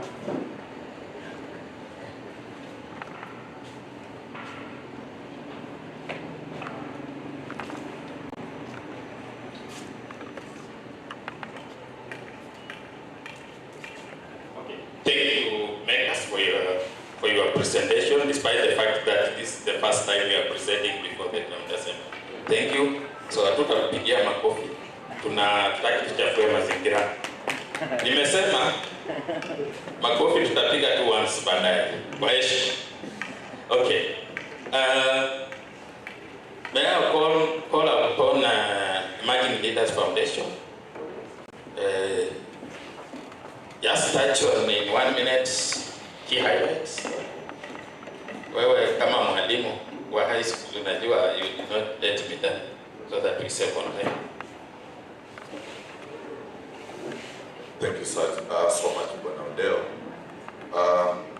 Honorable members, I'm Brian Seli. I'm a member of Emerging Leaders Foundation. I was previously the county coordinator of Emerging Leaders Foundation, but I'm from a BOS sub-county, Bokoli Ward. I'm also a teacher, as Mr. Odea said, of English literature at BADB Secondary School. First, we as the civil society organization, fraternity, appreciate and acknowledge the efforts made by the county government in ensuring timely expedition of budgetary documents to the public over the past financial years. We are elated for that. Having gone through and reviewed the Bungoma County CFSP and other documents, 2025-2026, we are keenly drawn to the following sections. Number 1, full inclusion of youth in county development processes. Youth must be meaningfully engaged in all stages of the county planning and budgeting cycles, including implementation, monitoring, and evaluation. We recommend the establishment of a youth county forum under the department to serve as an advisory body. The second one is, we have stalled projects, especially the high altitude training center. I'm focusing, and our organization is focusing on gender, youth, culture, sports. And we've seen that the project has really stalled for a very long time, and would have wished that we allocate enough resources once and for all, and we complete these centers. Because they are very key in ensuring that we foster potentials amongst young people, just not football alone, but have other things that we see youth doing out here, modeling, music, and stuff.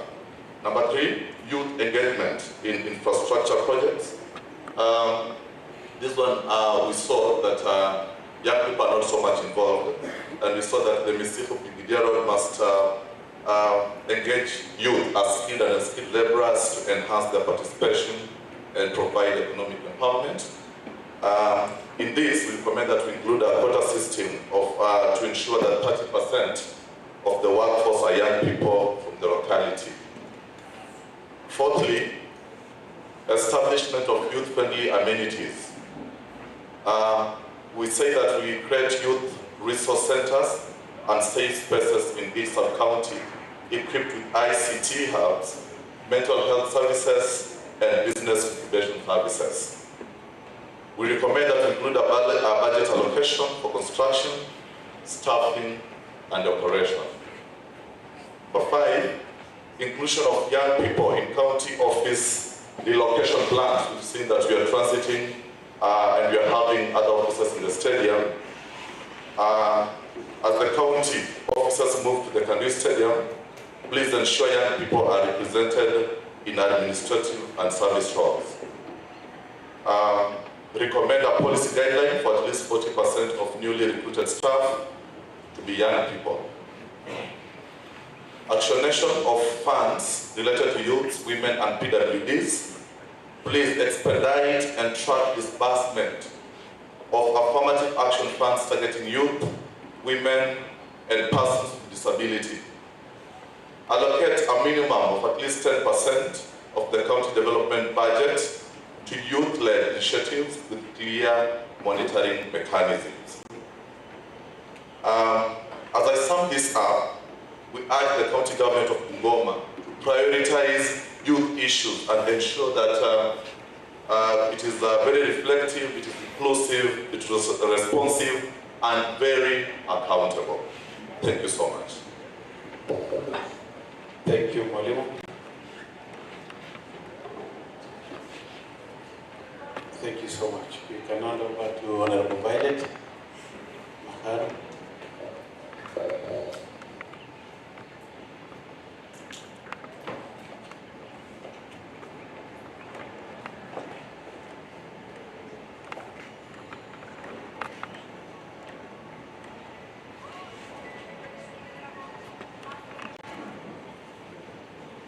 Okay, thank you.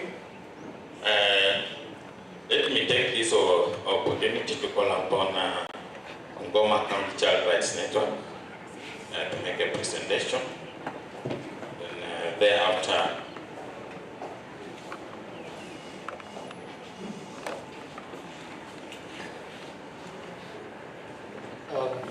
Majority Leader, Chair of the Lesson Committee, honorable members, and all protocols observed.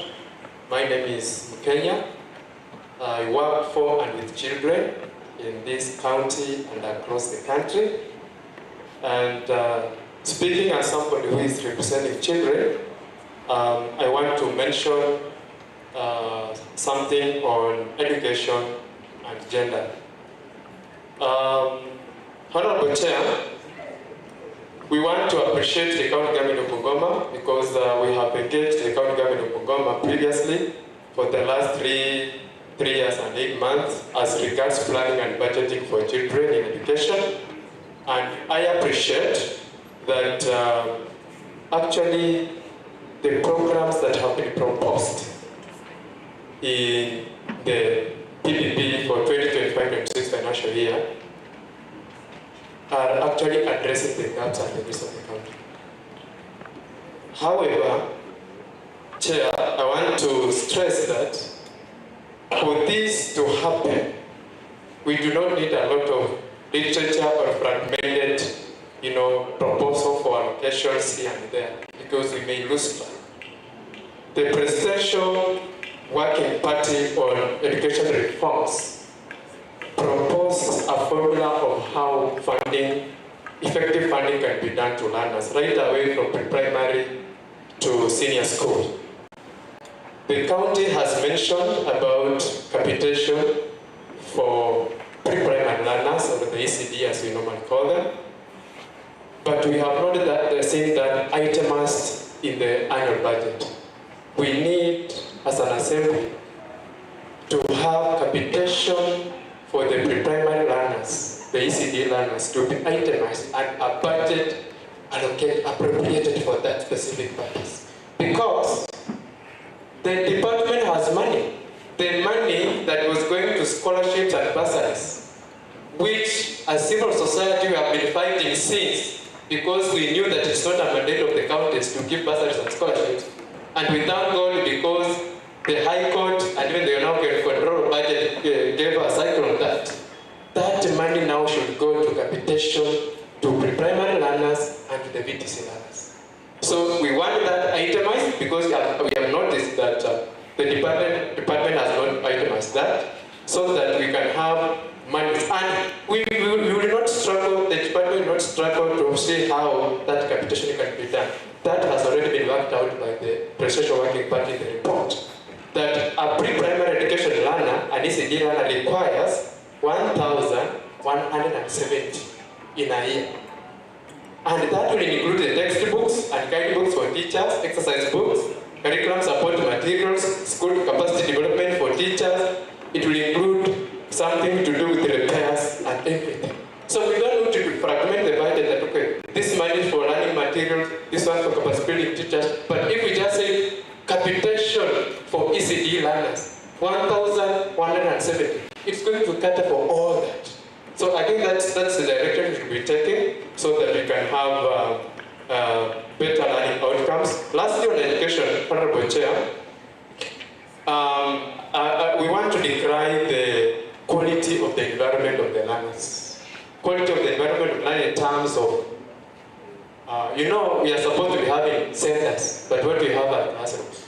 Those classrooms do not provide the necessary environment. The environment of an ECD or a pre-primary learner is very specific. They don't have, the classrooms are somehow, some of them, they're poorly done. They do not have furniture in those classrooms. These kids are sitting on the floor or on broken desks and all that. That is not the correct environment. We want to see an item on appropriation going towards equipping the ECD classrooms or centers if we have. So that we have furniture, we have the desks, we have the sanitation facilities for our learners. The best, classroom that you should see when you get into a school should be that of a pre-primary. Those children are vulnerable and they need such an environment. So on education, most of the programs are as per what we have been engaging the department, but those are the two gaps that I've seen. About capitation, we insist that we want us to see allocation for capitation and want to see the improvement of the learning environment for the learners. Lastly, Honorable Chair, the Department of Gender, Culture, Youth and Sports also handles children matters in this county. And recently, this county assembly enacted the children policy. And I have not seen the Department of Gender a mention of children in the budget they have proposed. And these children are going through a lot of issues. Bungoma County is one of the counties in Kenya that is facing a lot of problems with children. Child protection issues. Teenage pregnancies, we are among the leading counties. And there is no single allocation that has gone towards child protection programs. No single allocation. We are waiting to see children impregnated in Chesikaki like it happened. Then all of us All the leaders, everyone, included, we rushed there and we started addressing barazas. That is not the way to respond. That is not the way to plan for children. Let us plan better by giving allocation to child protection programs so that we can have engagement and see how we can address that. But this kind of responses that we usually see in our leaders and as people who make decisions for children is not good. So we want to see that, Honorable Chair, done. We also want to see that recently the National Treasury directed that children need to also participate in the budget process. And this, like the next financial year, they have been told, Parliament has said, have been told that please look for an IPD to engage children. Because the Constitution provides for public participation and thus does not exclude children. Article 201 provides public participation on all financial matters. That does not exclude children. As a county assembly, what mechanisms have you put in place? Because I have been talking for children for the last 5 years. I don't know how to continue talking for children. We have trained these children. We have built their capacity. They are in a position to now speak for themselves what they want. So I am appealing to the county assembly of Bungoma. Can you put mechanisms, and even the executive, can you put mechanisms of how you can engage these children? You can have an allocation for establishment of a Bungoma County Children Assembly. So that as you also call civil society, you also have a day of calling the Children Assembly to come and also make their submissions on matters that affect them. I'm also calling upon the county assembly to appropriate funds to go towards key children functions. This year, Bungoma County is the one that is going to host the Day of African Child celebrations nationally. The whole nation will be coming here on the 9th of June. 16th of every June is the day we celebrate what happened in Soweto in South Africa. Most of us, we have watched the Sarafina, Sarafina, film. The children were shot and died because they were agitating for better education. And the whole county, the whole country is coming here. There is no sense that the county has been appropriating towards major children functions, including the Day of African Child, International Children's Day on 20th of November, and other major children celebrations. So what I'm saying is, the county government of Bungoma has not been sensitive to the children. It is now time that let us also think about children as we also think about other people. So I don't want to get into so much. We have done a memo here. We have already submitted to the office of the clerk, and let me have the pleasure of handing this memo to the chair. Thank you so much. Thank you, Honorable Nyongesa. The privilege.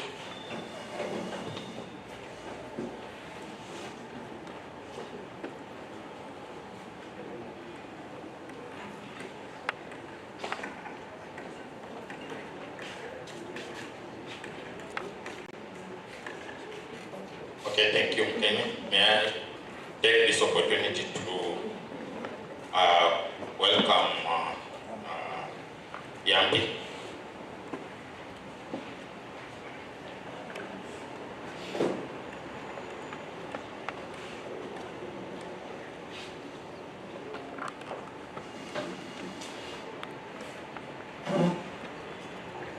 Thank you, Leo, for this opportunity. Thank you, Chair of the committee and the leadership. I'm here, my name is Stephen Yambi. I'm here on behalf of new baby in the household of Mama and Toto Initiative, together with the Ramka Network, the two entities advocate for the welfare of the mother and the baby in Bungoma. I've gone through the budget, and I think for the first time, I got a bit frustrated when I was looking for the allocations for health. You read the figures here, 1.6 billion, Chair, to be consumed in health. There's a lot of fragmentation also in this section. There are some allocations done for a particular thing called health. Then there is hospital facilities, and then also we have sanitation. I think there is a need for us to align so that if it is health and sanitation, it has that be health and sanitation, because some of these things are subsets of health and sanitation. So for the allocation 1.6 billion shillings against 15 billion to be received in the county. It represents 10% of the total county allocation towards health. Chair, we've done better in the past. We've done more than 30% in the past. I don't know why we're coming back to, down to 10% this time around. This actually represents a per capita investment,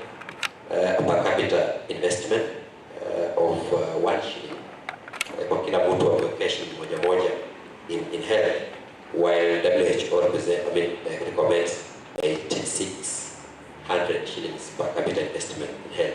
Of course, we understand the FIF regulation currently establishes a lot of bureaucratics, and of course also empowering health facilities to collect and retain and manage funds at facility level. So this could also be a reason for this. But as a result, we are finding very key components in health being allocated zeros. The chair of the health committee was here in the morning and was alluding to some components being allocated zero. RMLCH, that is the component that really takes care of the mother and the baby, being allocated zero. It's just good for me to bring to attention that 70% of all programming in health is actually for the mother and the baby. So allocating zero really might not really do so good for this particular component. For malaria, equally zero. And when we talk about malaria, 30% of our admissions in all the healthcare facilities in the country are for malaria. So if today, Chair, you be able to treat malaria, you as a member of the county assembly, then you will be 30% of a doctor in Kenya. So we are still locating this thing zero. I can talk about TB. In case we have any outbreaks in the county, we are a border county. The component of disease surveillance is equally allocated zero. The neglected tropical diseases zero, NCDs and communicable diseases equally zero. So you can basically just look at what I'm talking about, and if possible, any allocation, even if it will be 1 shilling for the components I've mentioned, it will be a pass. As I move forward on the mechanism for health financing in the county, the PPB cites one achievement: 98% health facilities empanelment on NHIF. The new dispensation currently is not NHIF, it is Social Health Authority. So it should be good for us, or even this budget document, to align itself with the new financing mechanism in the Department of Health or in the Ministry of Health. So just having it, and the current position is that out of 180 health facilities, 170 facilities have been empaneled, which represents 94% empanelment, and 63% of these facilities are active and actively claiming for Social Health Authority. That is the position. Second last here, I'm talking about health infrastructure. I think a lot has been said about the stalled projects or delayed completion of some of these projects. Allow me to use that terminology just in case it looks a bit more favorable for the team here. So the completion of operationalization of some of these projects have been a thorn in the flesh of most of us. The 300-bed capacity, we have the maternity block in Nigeria, we have 60-bed capacity, bed hospital in Bumula, 100-bed capacity in Sirisia. The incomplete and almost forgotten blood bank is equally an issue. We've been talking about the blood bank for the last 10 years. We are still talking about the blood bank. Why don't we find a way of clearing some of these projects in the list, from the list of the pending projects in the county? So this is again our appeal to the county. Commodity security. This is about drugs very soon. I know in the next fiscal year, the MCS, mtakuwa mnaitwa kwa michango ya either matanga ama magonjwa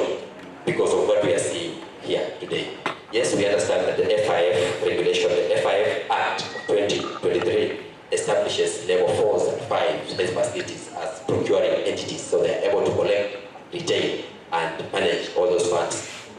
They are procuring entities. So it means that our health facilities will be given the opportunity for them to even procure commodities, and that is what is happening currently. However, we have an issue here because we don't have clear regulations, clear way of guiding how health facilities will be procuring all those, which amounts goes to what component. So if we don't have this particular way of guiding in terms of either an executive order from the governor or some policy direction that you people will recommend in the report that will come out of this process, then we are likely to have a situation where our health facilities will prioritize according to how they know, but not from how they are guided as per policies that will be recommended by the leadership, and of course as an oversight unit as well. So it's important for us to have that policy direction for all the health facilities in the country. Lastly, we're talking about leadership and governance. So there are three, the PBB, this particular document, budget document, is citing three achievements here. Having reviewed the Bungoma County Health Services Act of 2019, which I think is a process that began, it was initiated by the County Assembly some time back. Then also developed the health facility, the County Health Facility Establishment Policy, but also development of Bungoma County Community Health Services Policy. We want to ascertain the accuracy of these statements from where we sit, because we've seen these policies. But again, the same policy documents or legislations are ineffective, they are not operational, they are not in place ideally. So mentioning them here as an achievement, yet they are not operational, I think is something that also brings to question some few things. In 2023, the governor gazetted a task force that was able to look at, review the policy.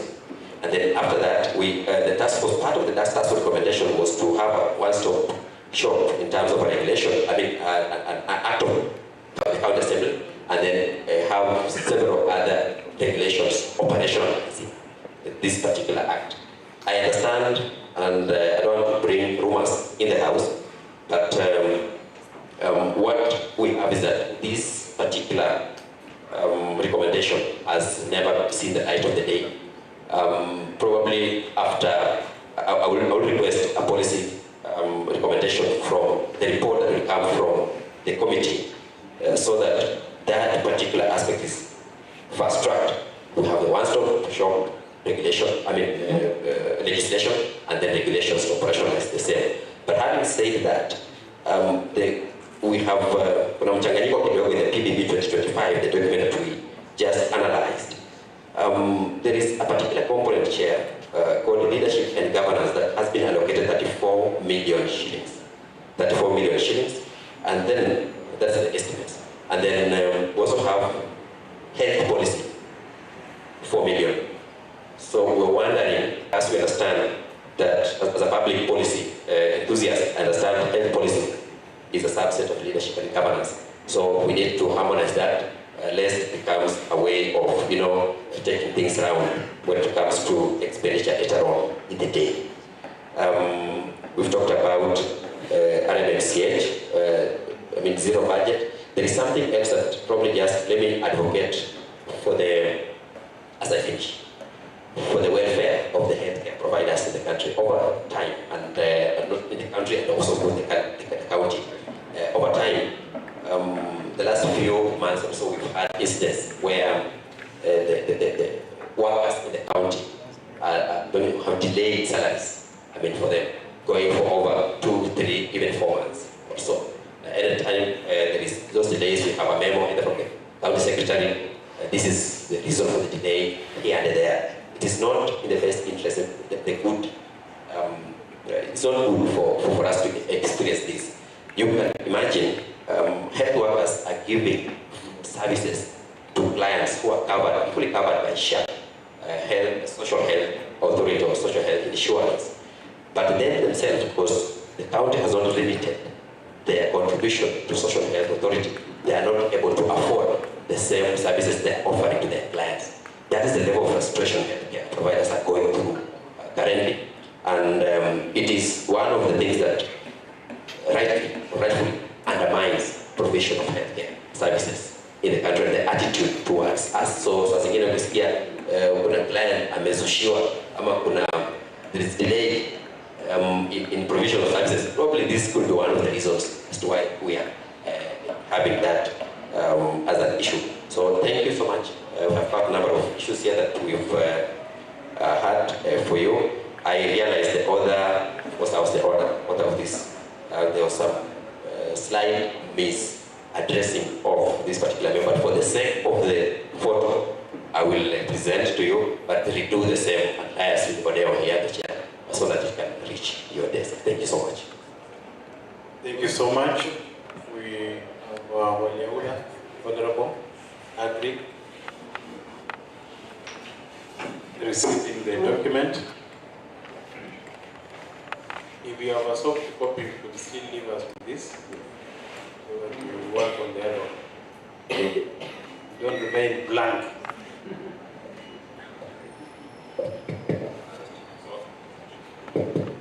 Honorable Chair, Stephen Yandi, when he was speaking, was not just speaking for Ramka, but was speaking on behalf of the development partners, all the development partners that support this country in terms of millions and billions. So Steve, on behalf of the development partners, thank you for the support you have given to this county. So mtanisamea, kama sija kufikia mtanisamea kwa ajili ya muda. Let me invite Professor Yokuri Barasa, who will be presenting on the behalf of the forum. Then lastly, I will have a short memo on neglected tropical diseases, ambayo waheshimiwa, kama hakuna kitu kitafanyika, ikirudi barabarani ama tuende kotini, si mbaya. Something must be done this time. Professor?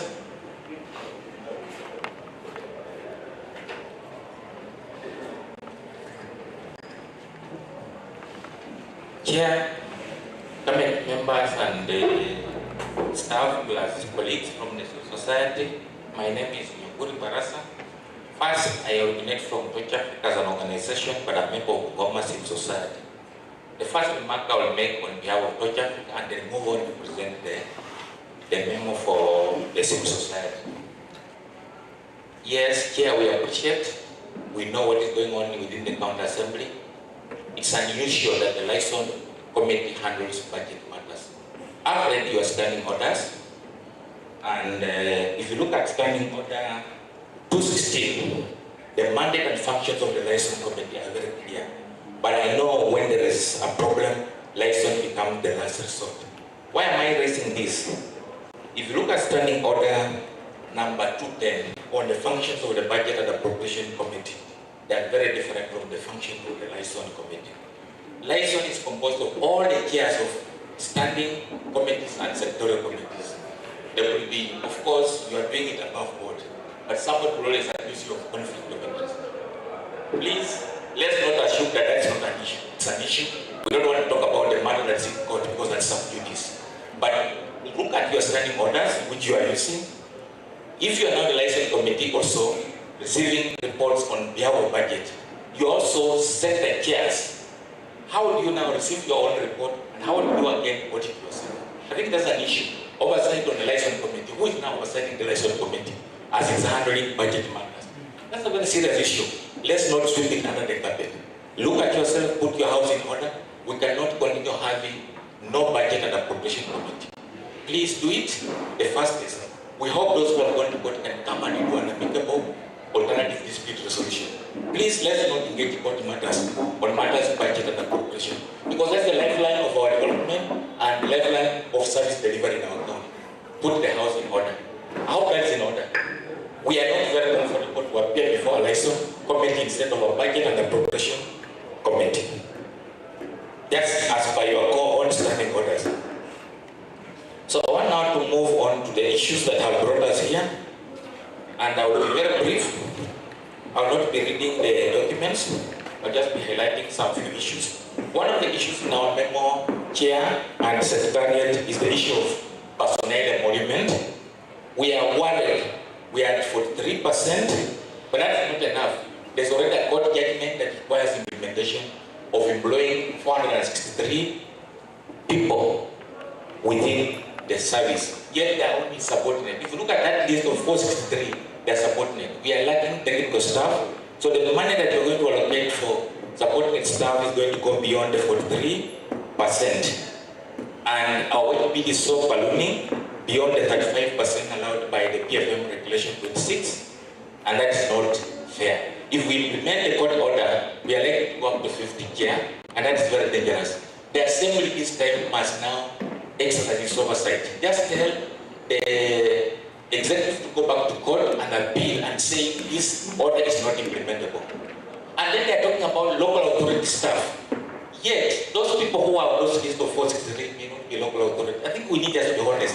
There is some economic crime being committed. And the counter assembly must say, please investigate this matter. It was a labor issue, move it to the economic crime court. And I think it can be resolved. Otherwise, government is going to have a problem in implementing the wage bill. And already the control of budget has already put a red flag, raise a flag on that, so we are not going to move on in that direction. On the health sector, we are happy we have allocated 1.6 billion. But remember now, the reality is now we are transiting from being level 5, for instance, for BCRA to level 6. The requirements of level 6 are very different. If you are talking about 300 bed capacity, level 6 requires 1,500 minimum. So I think we must plan budget for moving and transiting to level 6. Fortunately or unfortunately, level 6 will not be now our account facility in the national facility. So we need to find out how we're going to replace our level 5, which has now gone to level 6. So that we don't invest money where the national government can come and invest more. So I think we need to think about it as we budget our process. We need to think about the budget for the BCRH, because we invest our money, the national government has more money than us. What happens to that issue? So that's an issue that we need to rethink, look for another facility to invest in. We have also the issue, and we keep on talking about subsidized farm inputs. To me, the 750 per watt is not an achievement, it's just an output. It's an output. What is the impact of now the people who received the fertilizer and the maize seeds? Have they ever brought it back? I wish we could operate like the 1 acre fund. Yes, you are given, and then you return back what you were given. But at the moment, we're giving people who cannot account for public funds. I think that's a very dangerous trend. So we need to move away from subsidized, from free farm inputs to subsidized farm inputs. People must pay for whatever they are receiving, even if it's subsidized. So that if they cannot pay cash, they must commit themselves to bring back what they have harvested. And that money now can go to our feeding program.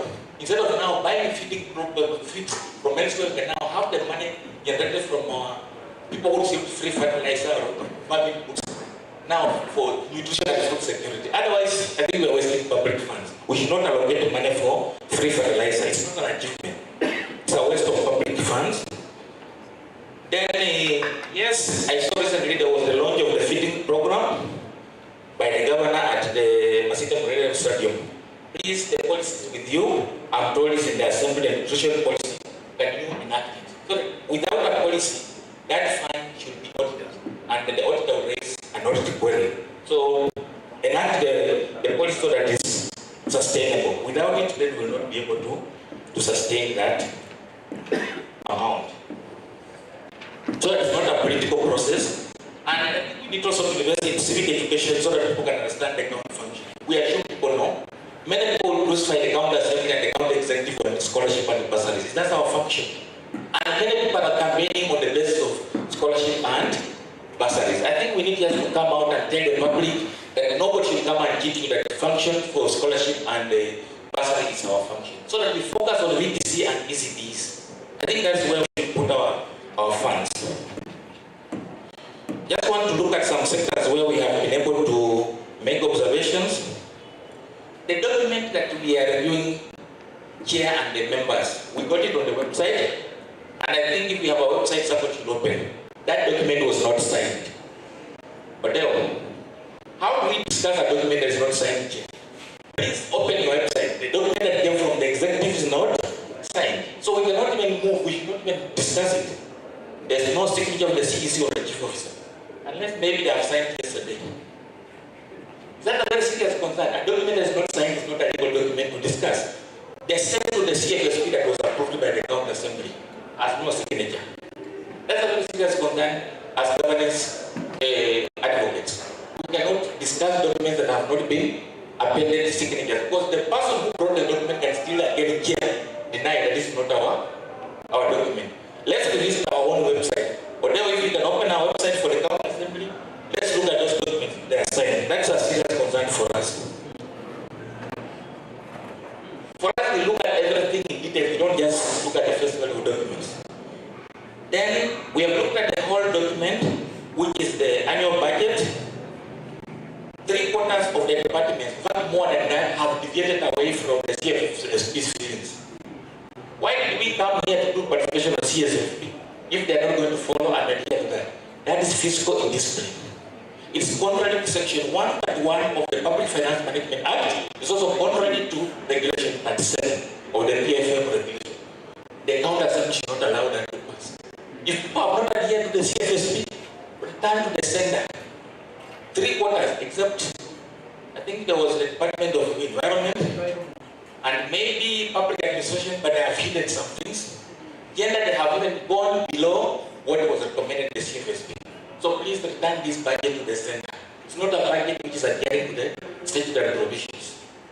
And I will give examples of where they have deviated. Our guiding principle is the CFSP. That's why we set ceilings under Section 131 of the PFMA Act 2012 and Regulation 37. We look at the amount that is totally allocated for the financial year 2025-26, which we are saying is 15,881,000,000 plus some cents on the top. When you look at this, if you go to the approved CFSP, you will see a variance on the AEA. Why do we say our AEA is 1.259? When you go to the CFSP, it's 816. What informed that? We need an explanation from the executive. For us, the deviation is 36.9%. That's abnormal, yet you can only go over and below 1%. So we need an explanation why appropriation in aid in the CFSP is 816 and why the one in the annual budget is 1.259 or 95, sorry. It's positive, but it has to be explained. If you spend public money, you get as the source and the budget, and that's why I agree with the chair, we need a procurement plan. Because that's how they're able to sweep away some of this money if they don't give clear figures. If you spend more than what you have budgeted, it means there's some money you had hidden from the public. So I think that's an issue for us. On source revenue, which is both local revenue and appropriation in the budget, we are estimating it to collect around 1.96 billion. We still insist as civil society, we have a potential to go beyond 2.5 billion. Why are we downloading and downgrading our targets? You can always downgrade yourself so that you become number one, but still you are performing poorly. So there's a problem in our forecasting and projection on source revenue. Yet we have not exploited our potential. So that budget should be increased. We don't even need at least 2.5 billion so that we are able to deal with it. We need to move with speed and integrate our EAS system to revenue so that we have revenue in the Department of Lands, we have not integrated. So we need to map all the streams and integrate with the EAS system. We are over-depending on the exchequer. And that's why we have a problem with deficits in the budget. We have also pending bills. So I think we must find a way on which we can increase our own source revenue to fund most of our issues. So that we don't wait for the latest check, which is erratic. So our PAM system, the revenue collection system, should be audited We need a forensic audit of the same. And even we need to replace the workers who are now collecting revenue with the revenue board. We did a study here and we recommended a revenue board. You only pay 2% to the revenue board. The rest of the money is now allowed to the CRF so that we have our money in that. Instead of employing people whom we don't pay and they steal from us, they will not pay or collect for the county when they are not being paid. They will have to pay themselves before they share with you. So I think we are funding everything. We need to move away from that. I already talked about our wage bill. It's abnormal. We have already gone beyond regulation 25 of the PFMA regulations. We don't need to do that. We need staff rationalization. We have people who are acting in positions for even more than 4 years.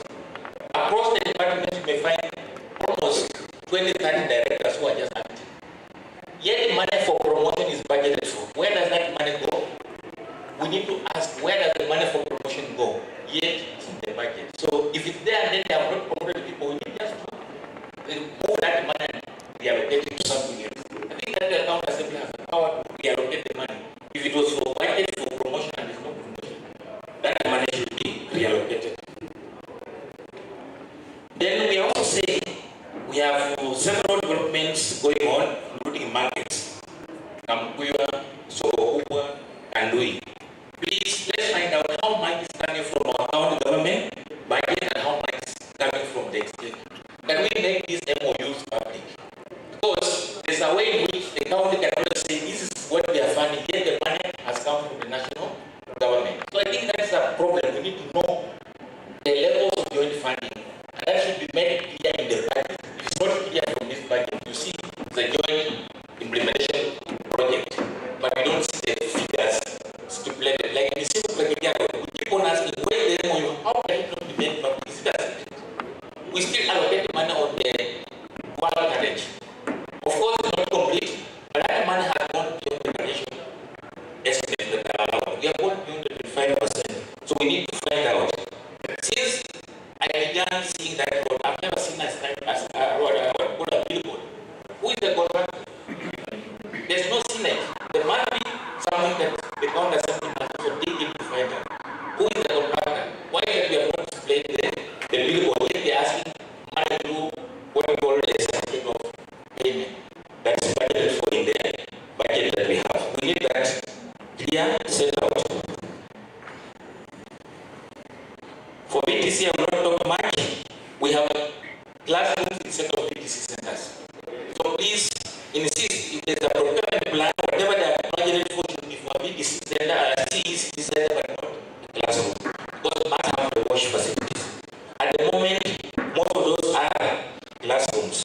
They are not special, some are very small, others are very unequipped, they have nothing to talk about. Here, allow me to say that please, this should be the last time we are budgeting for Jamoke High.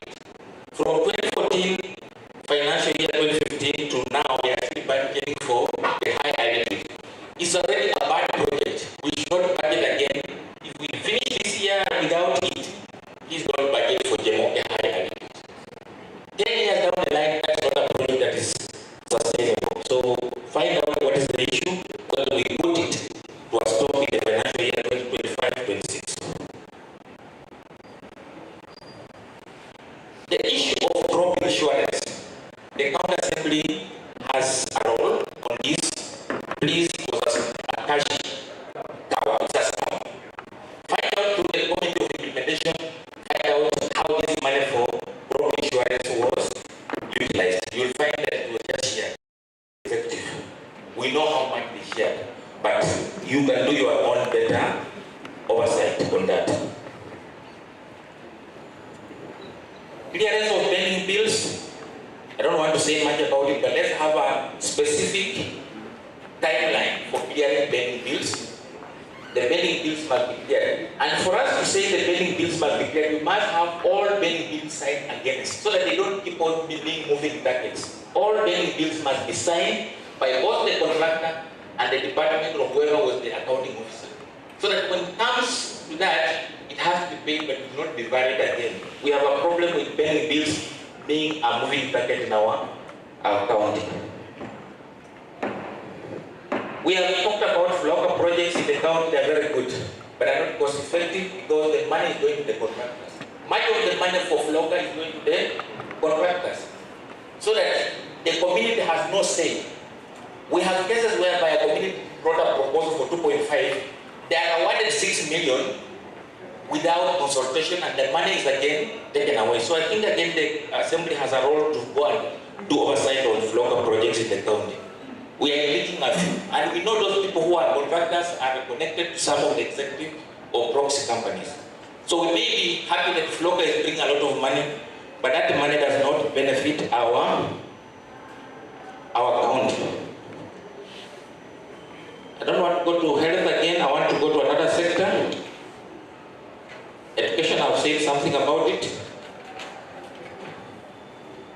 Agriculture is an area where we also have said we have allocated more funds because it's one of the flagships, but there's a deviation of 4.846%, which must be explained, or 23 million. CFSP approved money and the figure was different from what is in the annual budget, so that deviation must be explained. Otherwise, we have gone against the law. On roads and infrastructure, we have noticed a deviation of 10.1%. You will see the details of how we have calculated.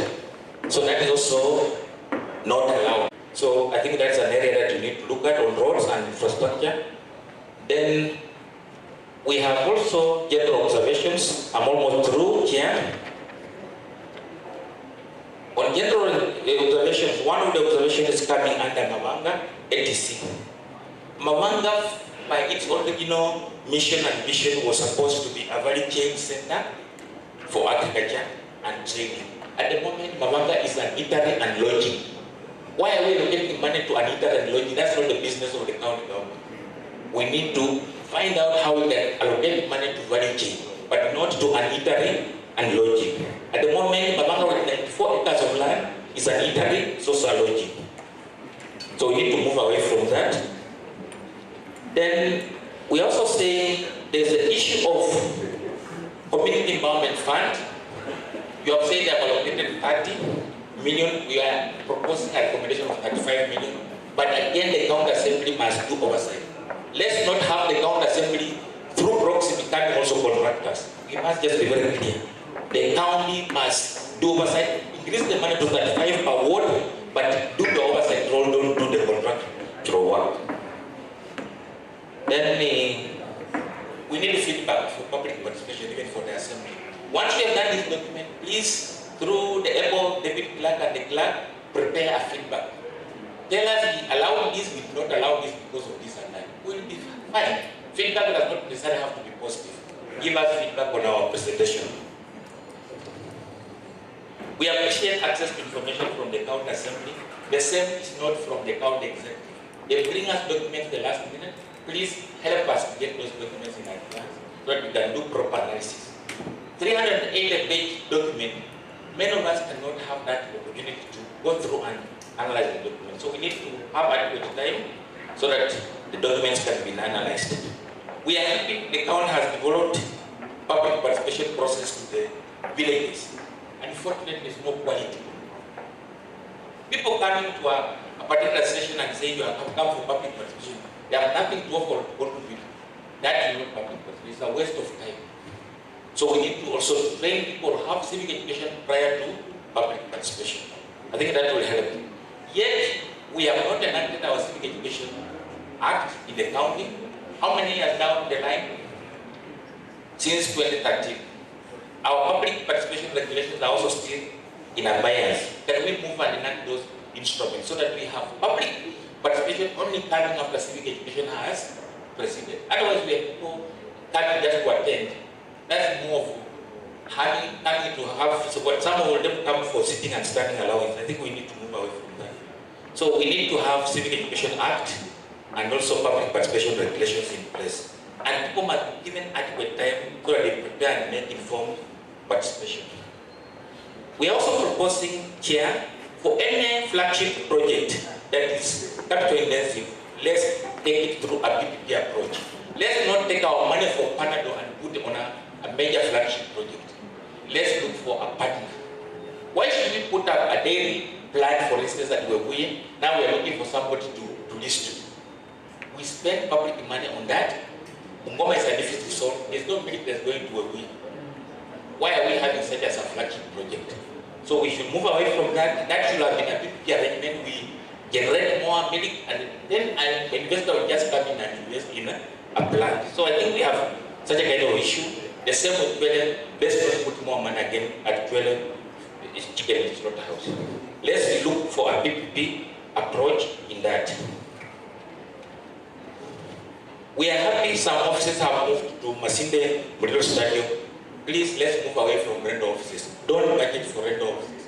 Force wards to have offices. We have around 30 wards that have offices that have not yet been occupied. Please complete those offices. Let the functions of the county be those offices. Let's not rent offices, because that money could be plowed back to something else. On that note, I want also to say we have projects in this county undertaken without project management committees. And I think the county assembly through its implementation committee can help us. How do we implement a project of millions without a project management committee? And where they exist, they are not trained. They are just there as figureheads or poster boys and girls. Please, let's have proper project management committees for all the projects. And I think the county assembly has the power to insist on that. The World College, for instance, has never had a project management committee. Is it a surprise? And that's a major project. So we need to have project management committees in place. Last but not least is the issue of municipalities. Functions have been developed on paper. Municipalities are being used as a cash cow. The money you have allocated in this financial year for municipalities is not money for those municipalities to control. It's money for the executive again to plan.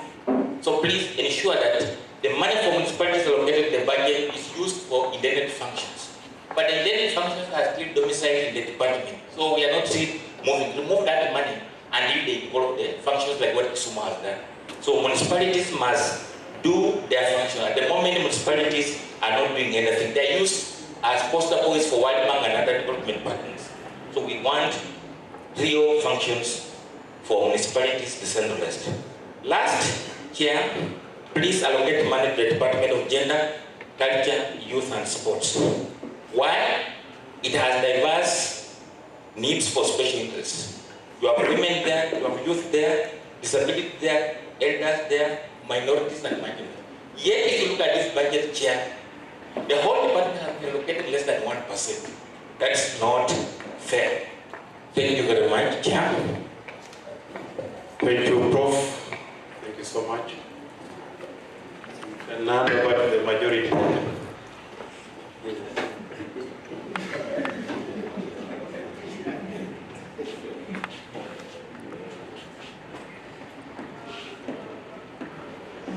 Why the majority is coming? Let's not also manufacture tests and come and correct them here. If you have the business manufactured, you have this. Yes. I hope you have captured it in the... Yeah, it's captured. Right. Okay. Prof kwa niaba ya wale wote ambao wamepresent. So hatutapiga makofi, tutakuwa tunapiga kelele. Sasa mtaelewa tu makono. Sawa sawa. Yeah. Now finally, Chair,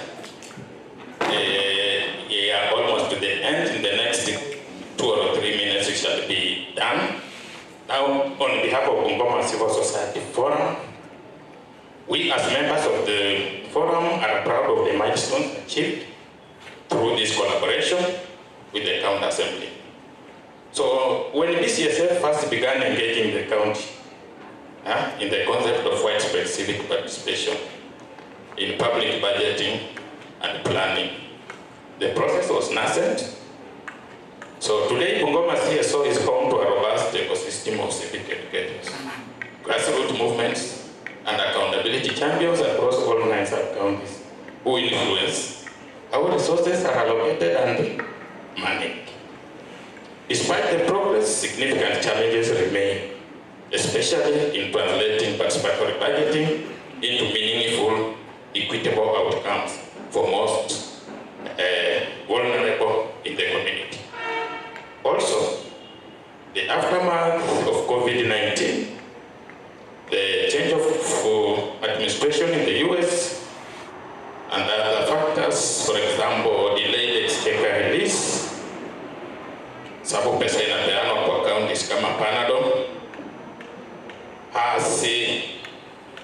intensified pressure on county budget, reduced revenue inflows, of course, is one of them, and worsening the burden of pending debts. So vulnerable populations continue to face systemic neglect in this area, especially healthcare and sanitation. So it's in this context that I am presenting this particular memo on neglected tropical diseases. That within this context, we call for deeper investment in neglected sectors, particularly in the elimination of entities, a strategic pathway to inclusive and sustainable development. So we understand that entities in Bungoma, just to mention, for example, the soil-transmitted elements, ammonia, the lymphatic, and the glaucoma. So they have affected the most vulnerable in the community. So the overreaching role is to actually interrupt disease transmission through expanded mass drug administration. This exercise has been done in most of the cases or supported by development partners, AMREF being one of them, where is our county. So although these efforts are ongoing, they remain largely donor-driven, with minimal financial commitment from national and county governments. A situation that is not sustainable in the long term. Are we learning anything from the Trump administration as a county or not? So the status of entities in Bungoma, for example, 39 out of 45 wards are endemic for STH. 17 wards are endemic for cystoma.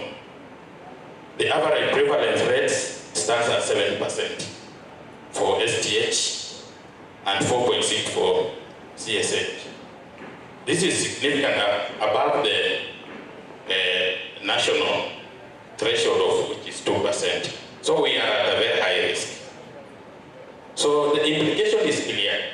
Bungoma requires immediate and sustained action to scale up mass drug administration, invest in WASH infrastructure and enhance community education and demobilization where Prof has stressed the issue of public participation and civic engagement.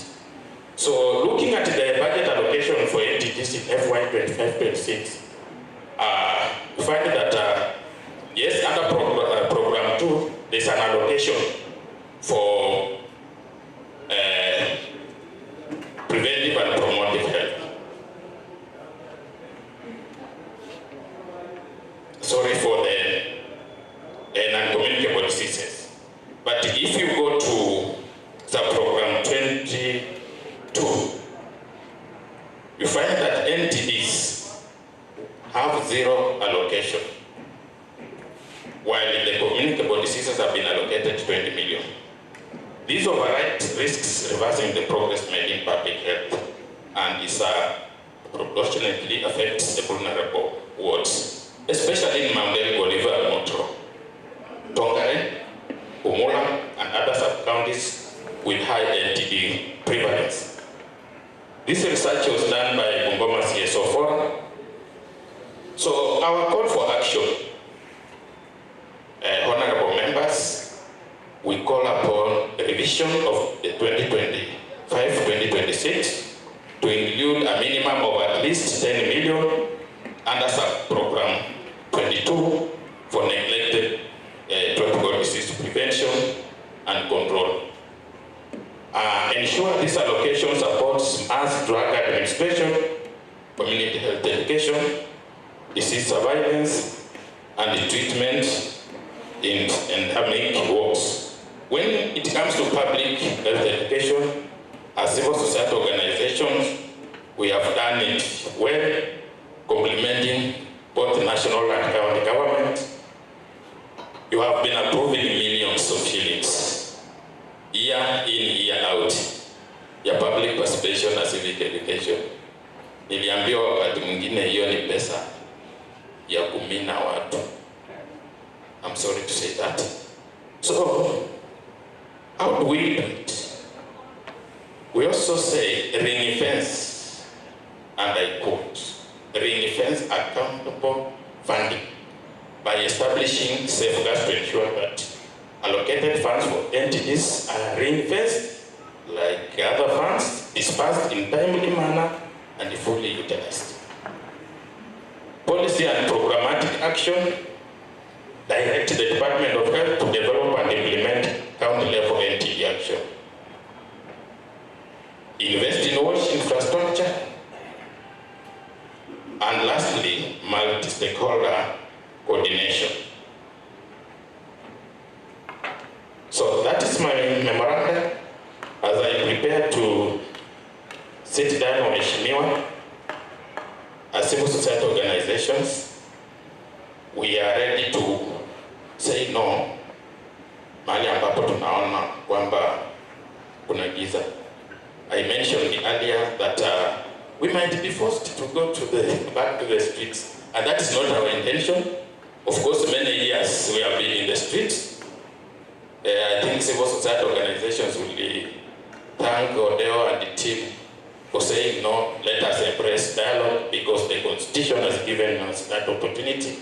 But we see that that has been overlooked or is being overlooked. Prof has mentioned something on guidelines. The State Department of Devolution has already issued timelines for training of project management committees for sustainability. Using the Kenya Devolution Support Funds, let the training, number one, target the sub-county and ward administrators. Then we have village administrators. Hii pesa ingine ikibaki we can now scatter because the PMCs, for example for Floka, ni sisi ndio tumetrain hizo committees last financial year. About the ADS trained quite a number, then Bungoma CSO Forum also trained about 6. Na mambo executive will train PMC. Recently I had the training for just one day. That is not the training on Ishimio. And yet millions are being invested in the training. Let us invest in the project management committees. They will help you and us to oversight these projects on behalf of the community. So those guidelines, let the executive, Department of Finance and Department of Public Service and Administration implement them just the way they are without actually mutilating. And the budget should be set aside actually to support the strengthening of project management committees. Kwa hayo nasema asanteni sana kwa kunisikiza. I'm sorry saa zingine mnazungushwa mpaka hata inafika mahali sio rahisi Odeo aongee kwa uchungu. But leo I'm enforced. Na mjue nikifika hapo kuna kitu nimesema kama itafanyika. Mimi yangu huwa nasema I'm not for witch hunt. Yes, majority leader wewe uka hapa you discover that. Remember hiyo mradi ya Alaba, and I'm happy that you have pushed the county government say contractor napanda miti. And the happiest when the community enjoys the benefits of devolution. So Mheshimiwa majority leader asante kwa hiyo, because our social accountability work focused in your work. It's not for witch hunt. Some of us are just for the community. So tuangalie vizuri, tusikasirike sana kwa sababu ya community, but mambo ya NTDs waheshimiwa muweke kitu. Amrefusiwe kila wakati na pump millions na sisi haturudishi nini mkono. Mbukusu alisema hata wanahitaji huyo Lisa mkubwa mburuta nanya kukreko horore so mwata kama si orayo zinduka kama si fata. So let us do that. Asanteni sana. Thank you so much. You will hand over to Honorable George Makari your document. Give you up. Honorable Makari, Chairman Health. So I call upon CSO forum members nyinyi wote mkuje msimame nyuma yangu, sionekane ni peke yangu na peke yangu. So tutakuwa tunafika mwisho.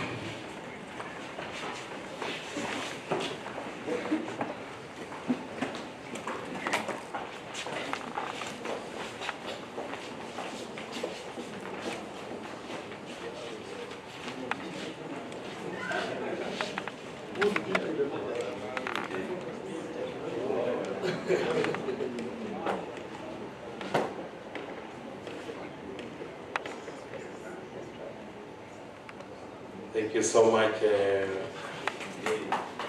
forum. Watu wawili wanatoshana kwa nguvu ndio wamekutana. Thank you so much, Chair. Chair, I think you are giving us 1 minute summary as we close down. Thank you, Chair. Mine is just a brief. Number one, as my brother there said, and what we say, kindly, mostly kindly, give us feedback. We don't know whatever we have given you today, we put in the bag or not. Kindly share with us a feedback. Either on the website or get with us. Lastly, my friend Ode was just left here, and when he was ushering in the second last presenter, he welcomed a Professor Yukuri to make a presentation. You see, in Kenya, the name professor is an educational identity of the highest order. And this is the Bungoma County Assembly, it's a house of order. I want to get from the horse's mouth. Is the term professor a nickname or an educational identity? Thank you. Maybe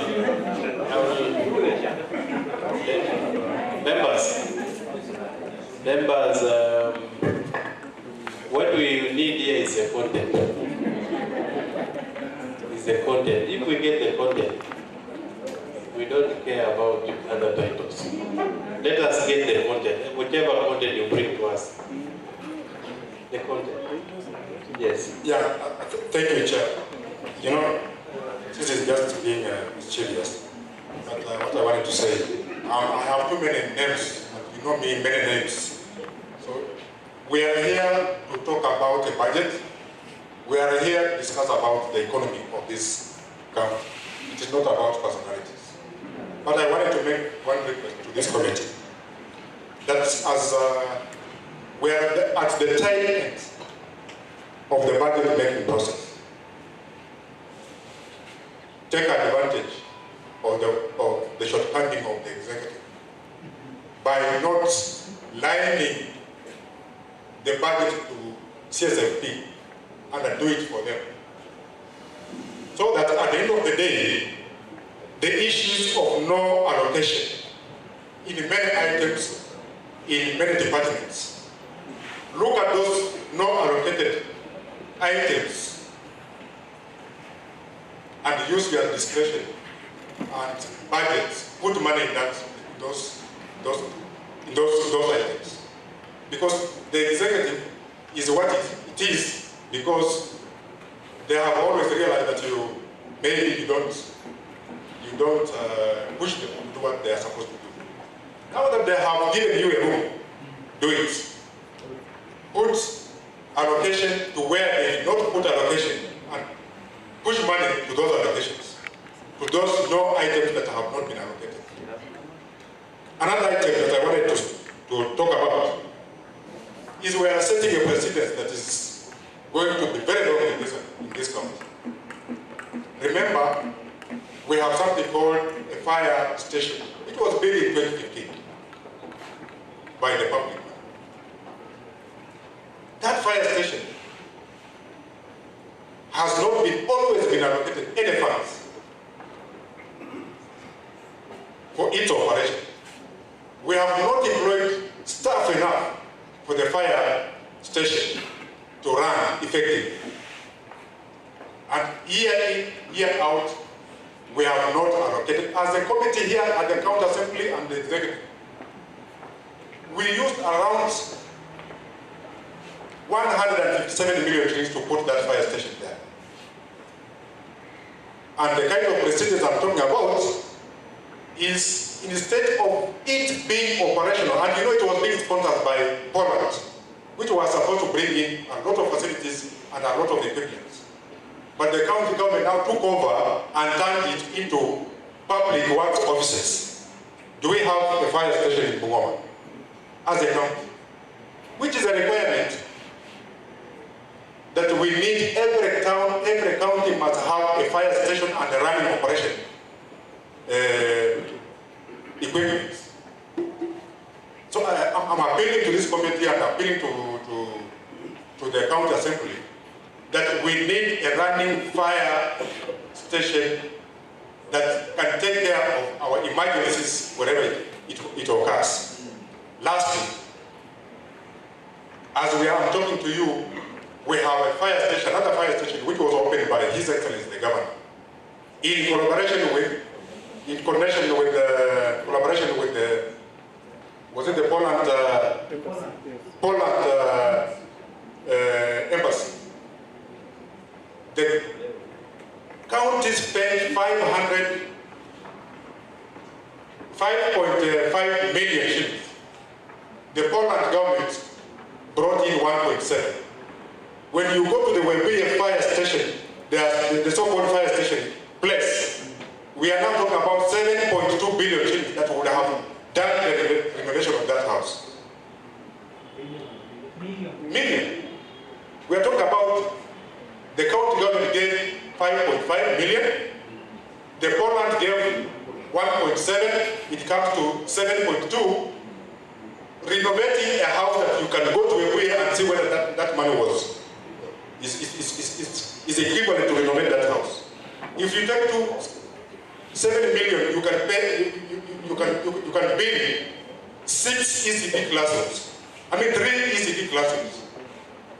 And that one is just a house which was there, removing the babatis, put others, work around it is 7.2 million shillings. Can you investigate? But my request to this committee is we need a working and operational fire station. I can tell you where you can get money. Yes, because always you have been saying we don't have propose. Yes, let me propose to you. Yes. We have a department under the county government, under the governor's office called special program. Special program is given 100 million shillings a year. When you look at what the so-called special programs yearly, I was seeing the assembly, you were doing what is called evaluation of departments last week so I got you on your website. Did you ask, have you ever asked the special program what they have done with the 100 million shillings year? Take 30 million shillings from special program, give it to equip, because special program is part of the disaster management. Isn't it? Special program, the 100 million shillings is supposed to be spent on disaster management. We have a disaster management committee in place. The disaster management committee has been dysfunctional. They don't even sit, they don't even meet. I want you people, the committee and the county assembly, to just take 30 million shillings. Equip the fire station in Webuye, equip the fire station in Bungoma. Hiyo pesa inakaa kwa director mmoja anaitwa special program, hiyo pesa haifanyi kazi because hatuoni ile kitu inafanya. You have transferred our offices to the stadium. The executive, not you. The executive has transferred some of the departments to the stadium. If we are not careful and going by the procedures of Bungoma County, those officers are going to remain there and we lose the intention of the stadium. Because when they moved at the fire station, it had now become officers of public works. We are now allowing our officers to go to the stadium. the county government is going to take over the stadium and it becomes an operational area for offices. Let the stadium be complete the way it was intended to. And we want talents to be trained there. What do you want to talk about office? We have given them 86 million shillings to be there, an administration block. Is it going on? Is it going on? They just did a foundation and stopped with the money put inside. Let this committee of the assembly to push that administration block that was put there efficient. Now you want to talk about one. That's my appeal, Chair. Thank you. I was not meant to come, but I came because of Kasisi. I want to tell him that when we come here, let's deal with issues that are practical, issues that have brought us here. You made a point. You made a point. Thank you. Thank you so much. I think we are now coming at the tail end. I want to introduce the Chief Officer of Planning who is around. Please just say your name. You have come in and you have heard from our people. And then you sit here and do.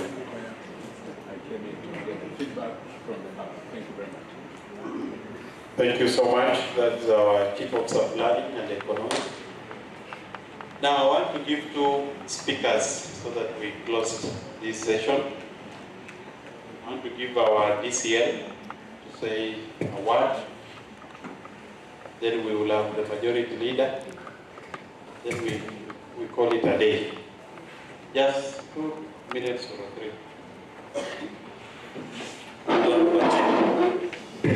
Thank you, Honorable Chair. First, I want to appreciate all of you for the submissions. And the County Assembly has heard and this committee will consider your submissions as given to us, and it will inform basis of decision making. So I hope that will be addressed through your submission. Number 2, how do we do feedback reports? Because we are the secretariat to the committees. Usually when this process will reach at the end, you will see the report in the website. That is how we give feedback reports. You'll be able to see what the committee has recommended based on public views or based on views received. We have said this. So when this process will be done at the end, I will request all of you be checking our website. You will see the report regarding the budget of this year in the website. And so you can compare notes. Those that were taken, you will see it there. Those that have not been taken, it will be negative. It means it might have been dropped because of other issues. Chair, that's how we do feedback. The other issue I've also discovered, Chair, and I also need to sensitize you as members of civil society groups. Be visiting our website. The legislation that you've mentioned that we have not enacted, yet we have enacted. Like for example, the Public Participation and Civic Education Act of 2024 is in the website. We repealed the one for 2016. Please explore that, and it has provided even room for civic education. It is within that law. So I will ask all of you to have a queen with it. There is even a policy, it has been alluded here, it is with the County Assembly. I'm the Deputy Clerk in charge of legislation. That has not reached us. Yeah, the school feeding, something like that. Program, it is not with us. You know, we must put things straight. You may say the Assembly is still darling, we have not yet received. It passes my desk. That is not with us. I think you will be able to follow up where it is. And then the Chair, authenticity of our documents. They say documents are not signed. I want to make records correct. What is in online? What is in online is for you to have a value to it. But when you come to our offices, I will show you, before we process any document, it must be properly signed. Authenticity, we check. We deal with the hard documents. So if you come to offices, you get hard documents that are properly signed, and whatever that is in the website, if it is law, it is gazetted, that is lawful, that's legal. Documents like the budget, when we put something for public views, we are just telling you that these documents we have received. and they are authentic. So the aspect of signatures, I think we have taken note of that. We know how to improve, but let's serve for communication purposes. Chair, lastly, how do we engage with us? I've seen now you've presented issues. I will request all of you, on behalf of the clerk, office of the clerk, when we meet for public participation, we raise issues for public participation and important for our people. That I will request sincerely, that let's restrict ourselves to what will benefit the local person. In, for example, to us. Let's restrict that. The other thing we need also to restrict ourselves as a civil society group and other publics is within the law. There are matters you are not supposed to entangle in it. Matters how county assembly committees need to constitute itself. And I want to tell you here, as a deputy clerk, these are our standing orders and has been referred here. The House has the veto powers of all committees. No committee can make its recommendation and remains binding. The House will say something about it. It can even amend it. So I would also request you, matters that are so internal to some other organization, don't entertain it. Kiona baba na mama wanapigana na wewe ni jirani, usiingie kwa hiyo vita. Because ukiingia kwa hiyo vita hujui vita yao inaanzia wapi. In other words, I'm saying that matters are too internal, and we have been in practice of this. And I'll give an example just as I finish. When you go to the National Parliament, when there was no budget committee, it was taken to liaison committee. National Parliament, that has no problem. But when it is Bungoma, it has a problem. So there is what we call, when the House is unable to, there is always a recourse. So it should not be an alarm. The best thing is the processes going on as per the law? The answer is yes, we proceed. So I will request that as we move along, we request members submit for us, and the chair and the legal majority, some statements here have been made, and as officers who advises you, I also advise them. If you see there is misappropriation, if you see that there are things that are not properly done, why don't you write? For the assembly to consider, you might have some information which you do not have. Yeah, you are out there. Why can't you write to us? An example was mentioned here that we know how much they gave to each other. You know that is a very serious statement. Crop insurance, we know how much. Why can't you write an inquiry, public inquiry, write to the county assembly? We will call you, substantiate the matters. We call the people accused to substantiate. If we find you guilty, the law takes its step. If you are not guilty, we can accuse people here first. So I want to ask you also respectively, if you have issues that you feel is not going correct, like what Lumumba has presented here. Lumumba, yeah. Those are legitimate issues. Write to the assembly. You might see things that you don't see, and will help this county grow. Otherwise, Chair, for those who have soft copies, we want to ask you to submit them. Those Chair who have, you can submit them to this email. You can write, so that those who have memorandums, or we expect soft copies also is for us to read faster and consume. We can even we can quote your own words that you've been used in your memorandums. That's why I sometimes ask for soft copies. You like this one as the first one. info@bungomassembly.go.ke. info@bungomassembly.go.ke. I go back the last. info@bungomassembly.go.ke. Hiyo ni ile nasema main communication. Any other communication. But on matters like budget, you also attach to the, because this is budget and we require memorandums, you can submit to budget office at bungomassembly.go.ke for the sake of the documents we are handling here. Budget office at bungomassembly.go.ke, small letters. May God bless you. Thank you, Honorable Chair, for that. Thank you, Leader of Majority. Welcome. Thank you, Chairman. First, I want to appreciate every person, every group, kwa maoni mazuri ambayo umetupatia. And as we always say, mmekuwa watu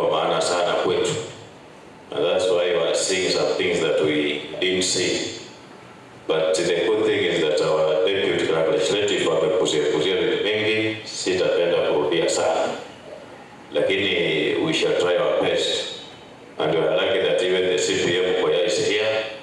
Na amesikia kidogo, especially from Nyukuri na Bungwana huyu. So that at least we keep on improving.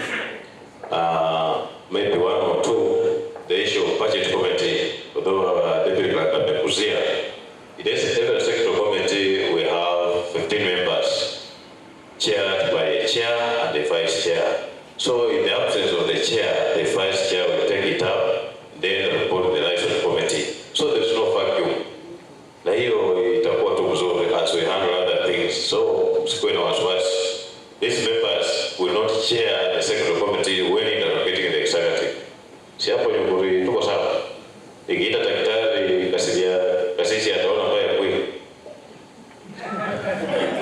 You know, it is so funny that hata nyinyi wenyewe pia kukubaliana ni ngumu. Na hiyo ndio siasa pia.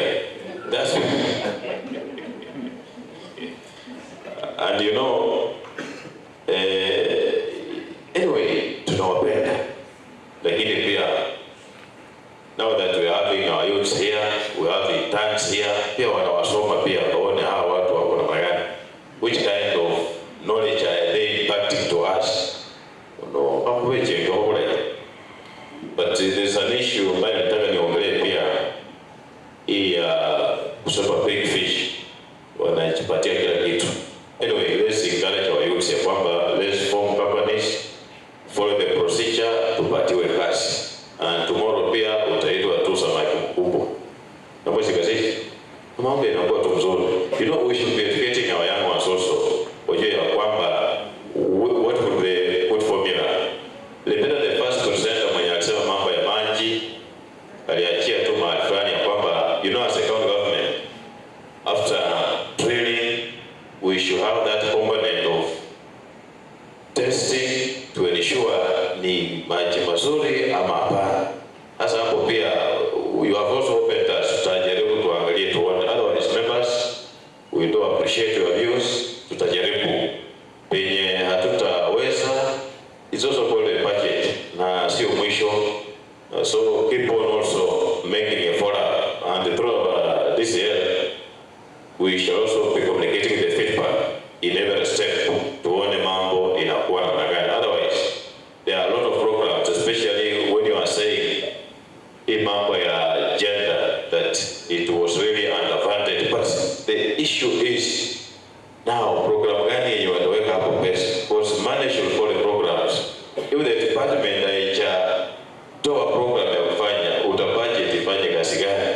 So mambo ya mnapokaa kule pia jua ya kwamba even the public is watching, and the kind of restraints we have here, unaona ya kwamba they are so keen. So sijui ilikuwa mambo ya pressure ndio hapo kusaini hiyo document hatujui, lakini jaribu so that at least mambo yetu ikuwe mzuri. Otherwise, we do appreciate, tutajaribu ili tuone we balance for the sake of the county to move. The issue of flagship projects, in fact, even we have an advisor over it, ya kwamba wamalizie ndio waanze singine. Unajua, hii mambo tu, it also depends with the kind of budget we have. Na hii mambo ya own source of revenue. Most of you people also, nyinyi wafanyabiashara pia, nanyi pia mkubali kutoa ushuru. Because wengi wanafanya lakini kutoa ni ngumu. So, if mkitoa, then our target will be more than even 2 billion. Na utaona tu account itakuwa inaenda mbele. Otherwise, wacha tuachie hapo so that tujaribu tuone yale ambayo imetuambia, tufuatilie na tuone ya kwamba kama mwananchi anapata haki yake. Asanteni sana. Mungu awabariki na endelea kuja so that at least we share for the betterment of our county. Thank you so much. Very much. Asante leader. I will take 1 minute. First, I want to thank you for honoring our invitation. If we had invited you and you decided to abscond, then the exercise there. So we thank you in a very special way as a committee. We are also indebted with what you have said. We will interrogate also what you have presented. And there are critical areas that you have mentioned that were also mentioned yesterday by the general public that came here. And as a committee, we will try to factor in some monies so that we address those critical issues. We don't want to have chaos in our county. The chairman health has just left. We've had you, Dr. Odeo. I can call you a doctor because you are giving us very rich information. Your member tropical diseases. We have had you because these diseases affect to what you Bungoma. So if we can give them some little money also to take care of them, we will discuss as a committee and see how to address. We don't want to have court cases, the strikes, the demonstrations over something that we can always dialogue and come up with a solution. Feedback. We normally give feedback in terms of reports. We always receive quarter reports from the executive. Every quarter they report on expenditure. We interrogate them. We come up with a report, and these reports are in our website. So you can get that feedback from us also through the reports that have come from the executive. We will engage you more. If you have more information, please let us have in our committees, sectoral committees, or even standing committees, and also our county assembly website. Interact with us. Otherwise, I don't want to go beyond that. We've heard you that you don't want us to pay rent. That is why tumekimbia huko kwanza. Lakini huko sio the ultimate destination. Vile mumesema, it's not the ultimate. Hiyo stadium iko na standards zake. If we want to host an international match, hizo maofisi yote itafungwa kwa hiyo muda yote. Iko na sheria zake. So ni mali tu tumeenda kujificha tuwepe rent, but we must have our own office block so that tumalizana na mambo ya hizi rent. Otherwise, we thank you. I want now to adjourn this session officially. The meeting starts adjourned. Thank you so much. Maybe we allow for a prayer? Yes. Thank you.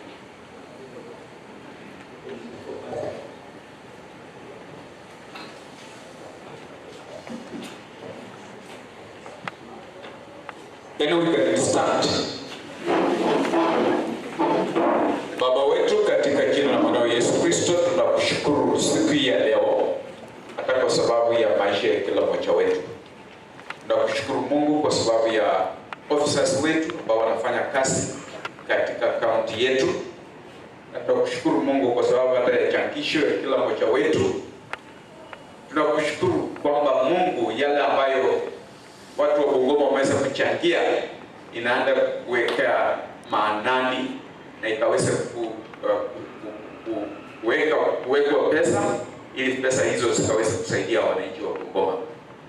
Tunakushukuru kwa sababu ya uongozi leadership ya Bungoma, wote ambao wanafanya kazi kwa kila sekta tunaweka mikononi mwako, tukiomba kwamba Mungu utalinda kaunti yetu. Naomba amani hata kwa nchi yetu kwa ujumla. Kwamba Mungu, wakati tumemaliza mkutano wetu, tunakushukuru sana, tukiombea kila mmoja wale ambao wanasafiri kwa sehemu mbalimbali, kwamba Mungu unaenda kuwalinda.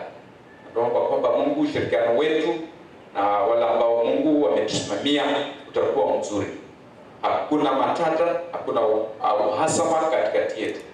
Utulinde ili kaunti yetu kupata maendeleo. Na Baba, sifa na utukufu zitakurudiwa wewe. Katika jina la Yesu Kristo tunaomba tukiamini. Thank you. The secretariat will just be seated as the honorable members. The interns na sisi the attendees sisi tunaweza kutoka.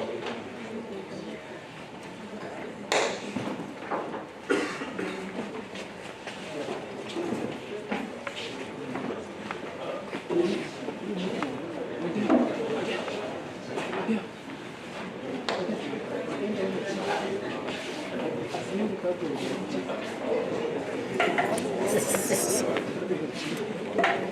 I was sending Odell to you, so